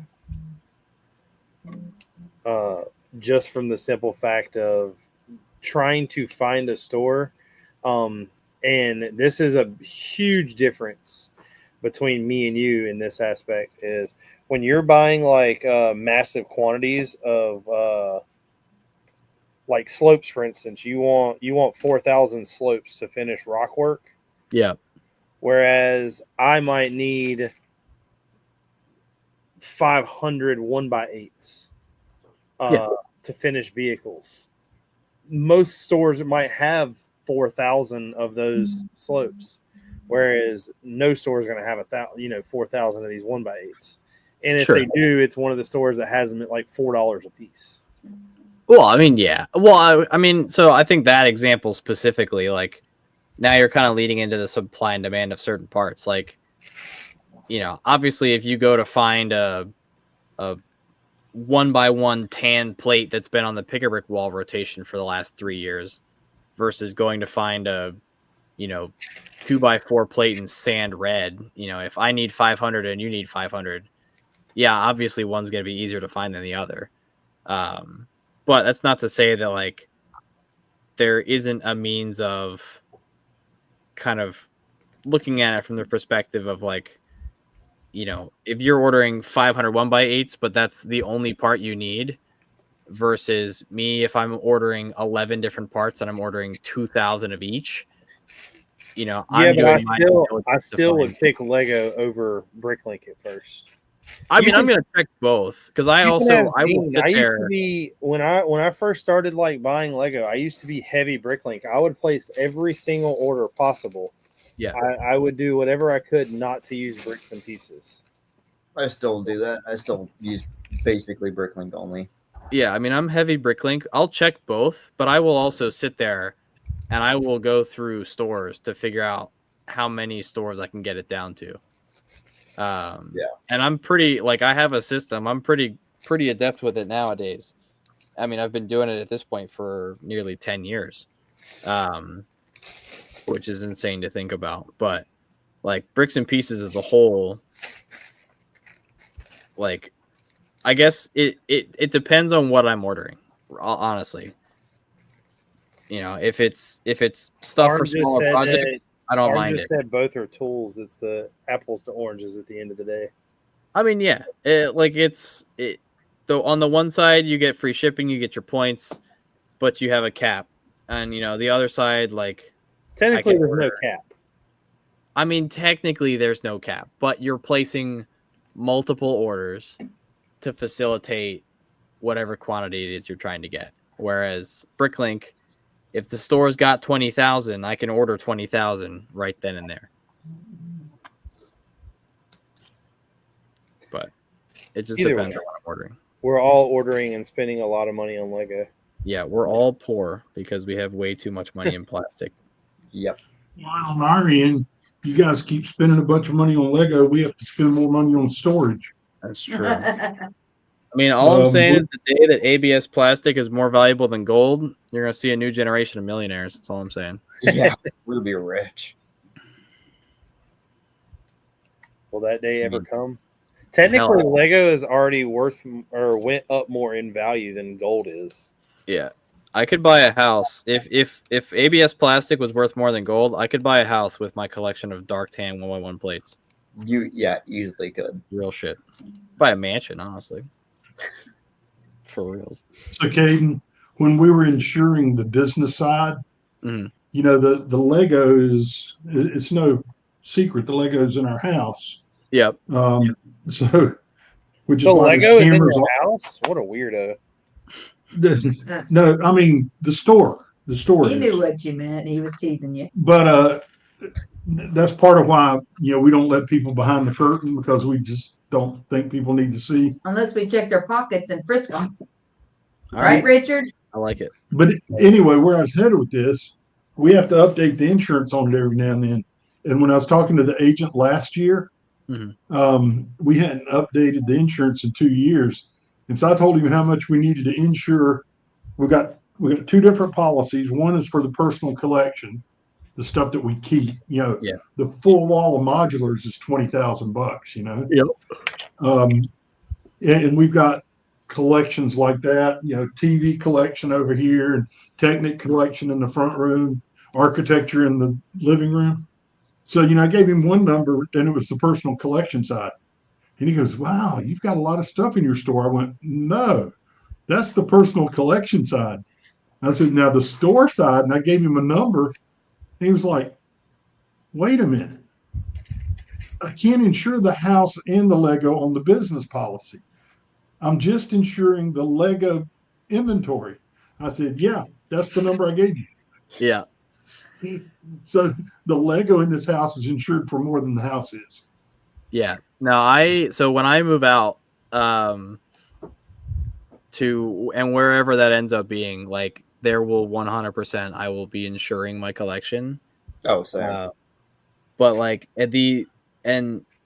granted, at some point this year, especially when I reorganize, I want to do like a full like Lego space tour, because people ask me all the time like how I sort, how like all that stuff. But based on raw part value, plus not to mention all the custom stuff I have, all of the sets that I have now, like sitting in my 30-foot vicinity is easily about $100,000 worth of Lego. Oh yeah, that's easy to hit. That's easy. I mean, hell, I've got in 4 sets next to me, I have nearly $5,000. Yeah, I was gonna say that's if you're counting aftermarket sets. There's Oh, dude, you have a mansion worth of Brickmania I behind was you. gonna say there's it. $6,800 sitting on 2 shelves right there. That's 4 or 5 sets. I mean, I've got nearly $3,000 in just Lando figures. Yeah, like, I was gonna say there's like in that alone. That case right there. Yeah, is probably yeah. No, there's Eric said you're just teasing us because you don't actually have Lego on your camera. There's Lego literally right behind me, right there. That's all Lego, but you can't even see it. I mean, you can see it. Just out of curiosity, what's the most My expensive workbench. set you have? You said what? What's the most? Well, I mean, we can go through the room with it. What's the most expensive set you have? The most expensive set, like MSRP? No, like that you could sell, like blah blah blah. What's? So the 2 that probably carry the most value after their retirement would be Rivendell and the Venator. Because the downside's like I have a lot of old stuff, but it's all in my massive tote childhood collection that I'm still sorting through. So like, there's a chance that I can go back and rebuild some of that stuff. But like all the sets that I have built and or waiting to be built are all from the last 3 or 4 years. I mean, in raw parts, like, no, we come to this side and we're talking raw parts. No, I just meant like, what's the like? If you could sell your most expensive Lego set right now, what would it be? Like, even if it was a third-party set, but it was still a set, what would it be? I mean, it would probably just be the Venator. What about you, Gene? Is it going to be a? Well, if it's the Venator, I got you beat with one set, the UCS Falcon. Well, yeah, I don't have that, so. Gene, what's the most? I mean, I'm assuming it's a modular. What's the most expensive set you have? I'd have to look and see which modulars work the most now, but it's probably going to be one of the modulars. But we got a shock tonight. Tori was looking for something to build, and you remember the Bricklink designer program? Yeah. Came out with a Lego store modular.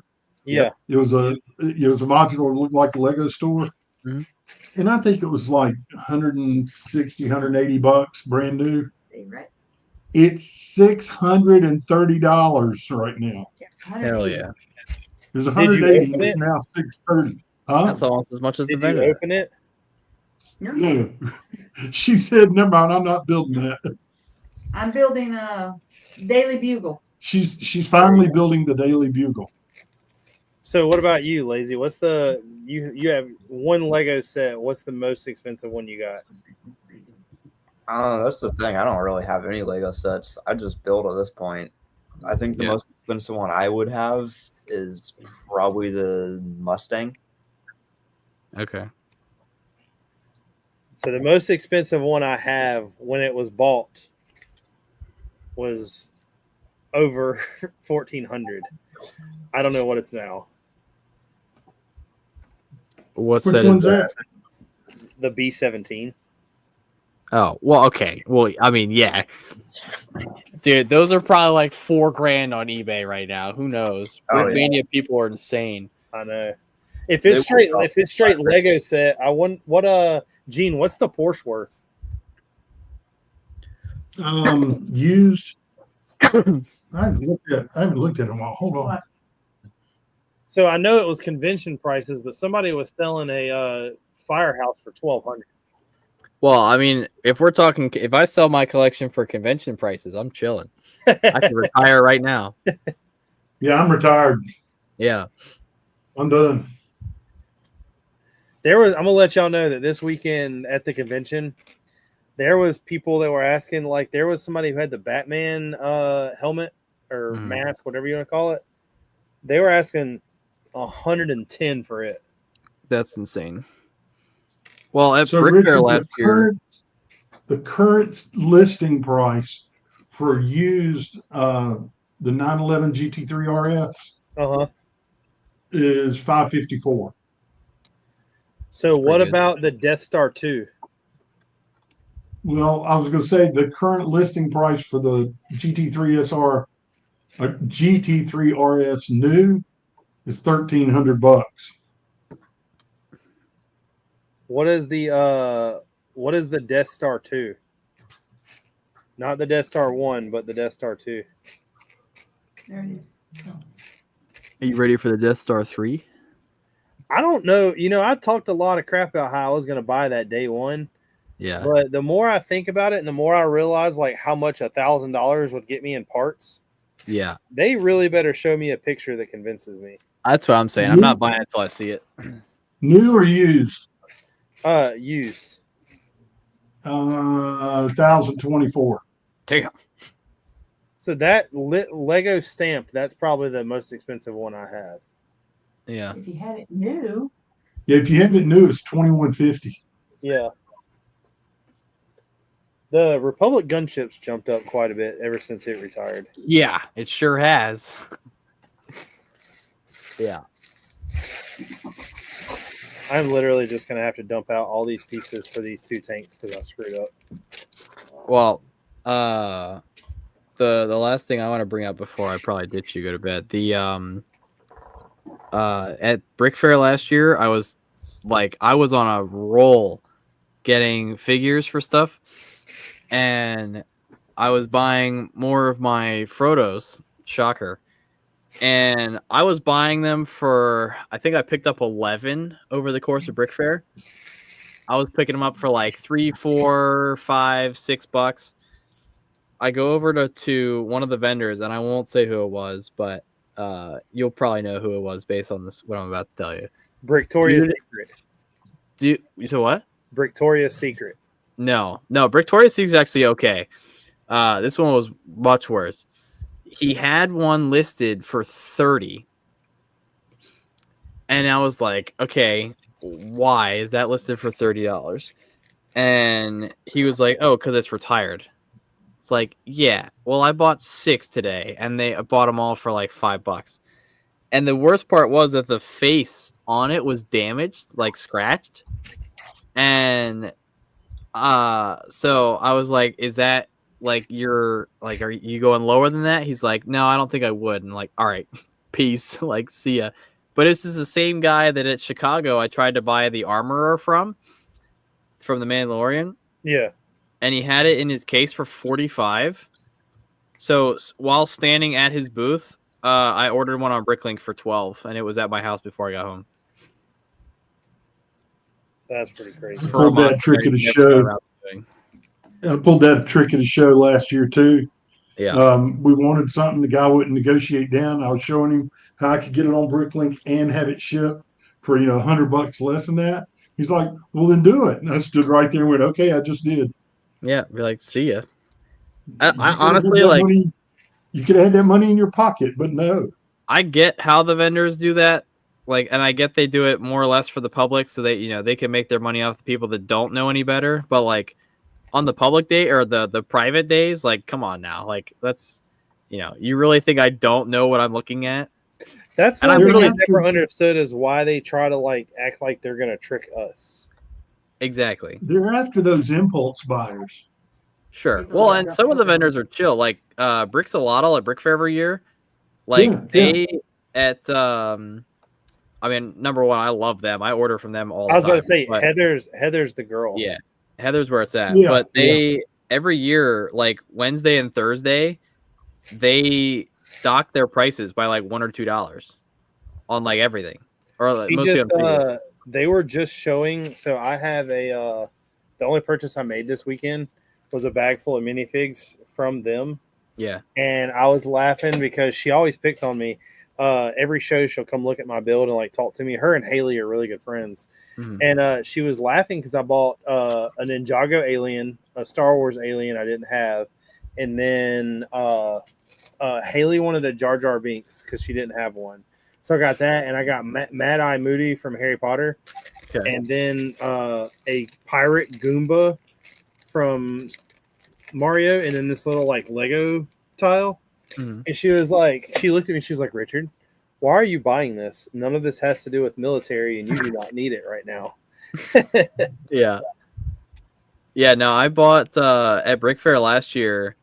I walked over there and they were still putting out figures, and like as I was walking up, they were putting out some of the CMFs. They put out the constables, and I was buying all of the constables at Brick Fair last year. And so I bought they put 2 of them out, and I was like, "Do you have any more?" So they pulled 2 more out, so I bought those. And then I was like, also, I'm picking up a Bricklink order. And she just pulls this like massive bag out of the bin in the back. And because I order from him every year, but it was like weird stuff because most of it was for the castle. So there was like trans purple plates. There was like all this weird stuff.